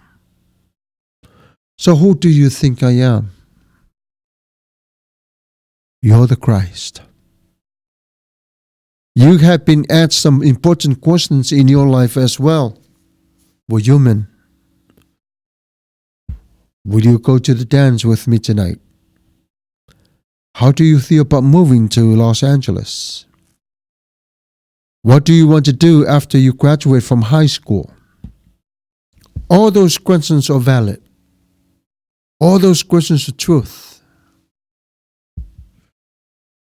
But Peter reminds us, when Jesus asked the question, answered directly, he is the Christ. Or even people ask you, who is Jesus? The most common answer that we say is, Jesus is the Son of the living God who died for our sins. Correct. If people ask you, so who is Jesus? Your answer should be, He's the Christ, the Son of the living God. That completes the whole life. That completes the whole message. And you watch how the promised Holy Spirit start moving you forward to the part that you never experienced before. Relationship with Him, Christ. Now is the appealing. Whoever asks you to come your way, so who is Jesus Christ? Who is Jesus to you? Who is your Savior? Just say, the Christ. Jesus Christ is my Savior. Ia mana tua I tātou. Le ngā ruenga o whaia le tua te tonu o lo tātou ni yola. Aua ne ngalo. Vala awina o e le tua. Talo sia ia manuia lau whainga malanga I le ala. Talo sia ia whaafisilingia o e re tua tele. E winga I lo whaola. Aola utali ia whapea. You're the Christ, the Son of the living God. Ia ole nauna tu natu lava whaamalo sieli tatu au mafuta matoe. Toi whatu ai fo o te tonu I o tātou loto ma nganga, ma mawhau, ma vele ma whaamalo si au, A vele ma upu tau fele fo i oro tātou ola tupu wae. Ia maua pe tātou le ola fa kirisiano, fa alofa, I winga le matalasu le tua malon finangalo. Ia mai ia le usa ia as a fallen, God says, I will be with you. I will not leave you or forsake you. That is so powerful. That's the great promise. I will be with you no matter what. You go in life. God says, I will be with you. And how are we going to do that? Accept Jesus Christ in our lives. Because if we don't accept Him, there's no relationship with God. Believe Jesus, He died and rose again. Yes. Believe you forgive all your sins. Yes. Believe is not enough. And I'll tell you why. Even demons believe. And they tremble. Even demons believe. And they don't have no space in heaven. See the difference? So, accept Christ in our lives and believe He's acting upon you. Your request of your life means He'll take care of you. Believe He will do all the things according to the riches of His love. And believe that you forgive your sins. Believe He's right. But if you only believe in Jesus and no relationship with Him, remember, that's Satan's method is pushing to the earth now. As long as you say you believe, you're fine. No. Accept Him in your life. And you see the difference. Accept Him in your life. Talia Yesu ilo walanga ona yailo swinga fo tonu rolanga mer maftanga.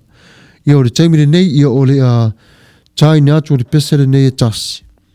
E vavai e foi o le nei tu la. Ia ua iwa nei minuta tia e nei le tu la se folu marilua i le tai au fau o le aso tonai. Welcome to Saturday morning. All of you whawhatai tele lava le mafuta mai i le tātou nei whāta singa.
Mana ia le pese mo le mana o sa fulu ma le famini te tene le tula se fulu ma le lua i le tai au o le aso to nai ia mana ia foi le pese fit fili o le ne tula fiafi o le temile nei ia o le pese request ma le usa ia ese foleni ia fit fili fa tasi ma le tua ia o se mai o la fa fonga ia manuia la fa sausaunga.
Se a o se fai whaatoanga.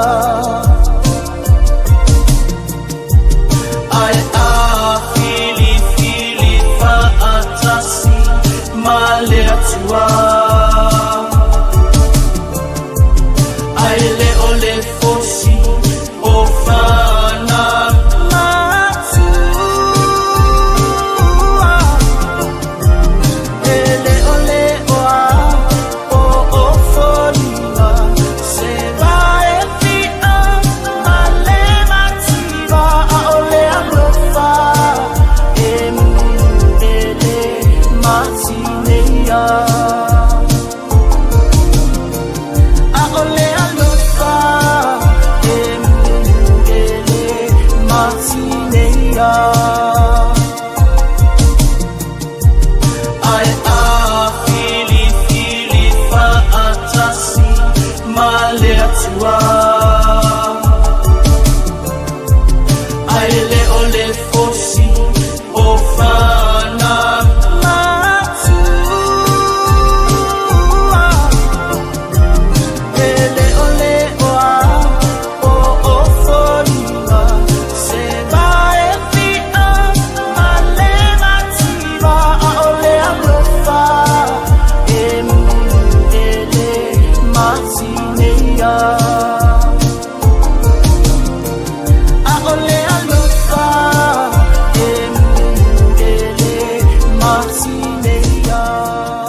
Tai mana ia tele le pese mori mana o mori nei tula. Ia wa lata mai le tātou por kalame i le taimi o rea tātou te te ama wha mawai ai watua se furu nei o minute. Aore tu uare le lau le nei tula fiafi. Ia tātou ona toe te patau lai lava i le atua malona finangalo. Romans 8 verse 14. This is what it says. The true children of God are those who let God's Spirit lead them. So my question for you tonight, who is the Holy Spirit? The Trinity is Father, Son, and Holy Ghost. It's not your typical family. In fact, it might not make much sense to you.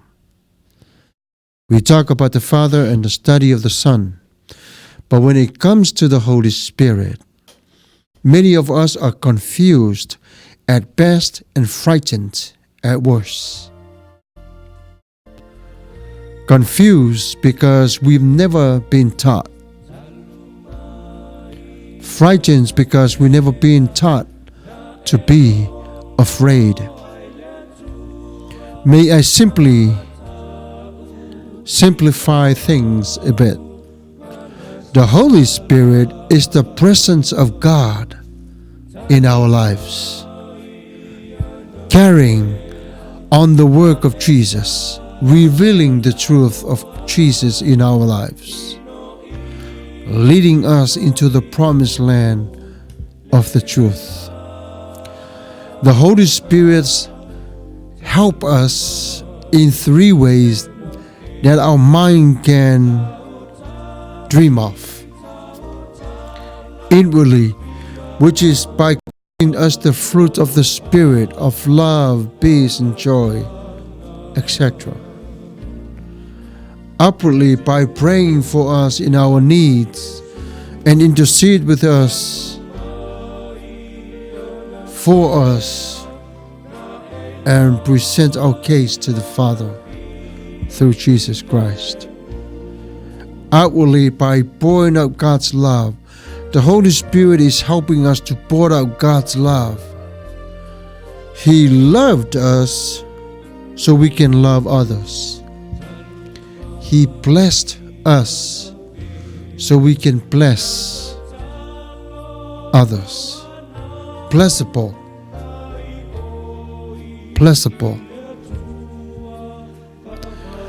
When you invite God into your life, you invite the Spirit too. And the Spirit Himself joins with our spirits to say we are God's children. You might call it the best family reunion you've ever been to. It is one of the wonderful mysteries of our faith. Jesus Christ is the Son of God, an individual, yet also God Himself, very God and very man, complete God, complete man, 100% God and 100% man. He works inside of us with God, and He is leading us to the life we were meant to live. So why should we reject? Why should we reject it? The free offer of salvation in our lives. Why we're not able to go to Christ and says, today I say I do. I want you to be the Lord and the God of my life. I want you to come into me and restructure me, rebuild me inside out. Philippians 3:14 says, I kept trying to reach the goal and get the prize for which God called me. Most of my life, I've been struggling with trying to keep a job at a young age. Trying to find a way to get away from alcohol. Trying to find a way to defeat drugs. Trying to find a way to defeat evil.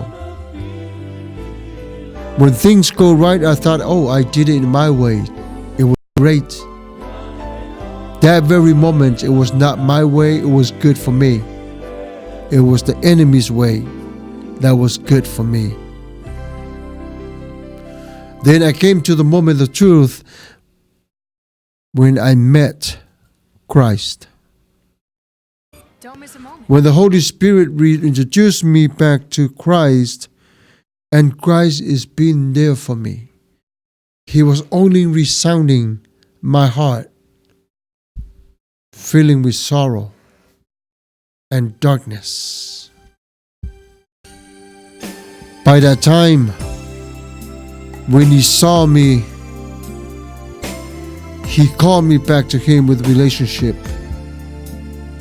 He even called me by name that I never heard it before. He called me in my Samoa. Then when I turned, it was Lord Himself reached down to my life and says, I can breathe, I can give you what is missing and what you need the most.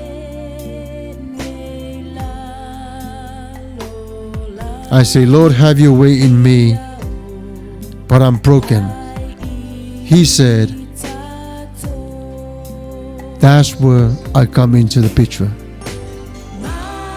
I can rebuild you, connect the dots, so you can be able to live life and knowing that I am Jesus Christ, your Lord and Savior.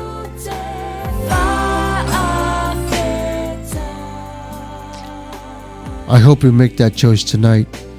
Receive Him. Our farewell tonight is what I just mentioned to you. Whawhetai tele lava le mafuta mairi tātou porkalamni. Tātou talo. Rā te ua I mātou le nei tū lā. O rā mātou ona te tea I e whātasi mai a te I mātou le li I e. Whamanui lātou wa talia oe a vea mo lātou ali I whaola I le suafo Iesu Keriso. Ia manuia sa pati, ato ai foi le nei tai a fau au lia mai le lofa marianga le lei. Ia ola si wafonga o le tai a fau Radio Samoa. Au na pea mo oelo mātou matai e whaavavau lava. Amene. Ia manuia Samoa. Ai ola I mātou le au ona. Soifua.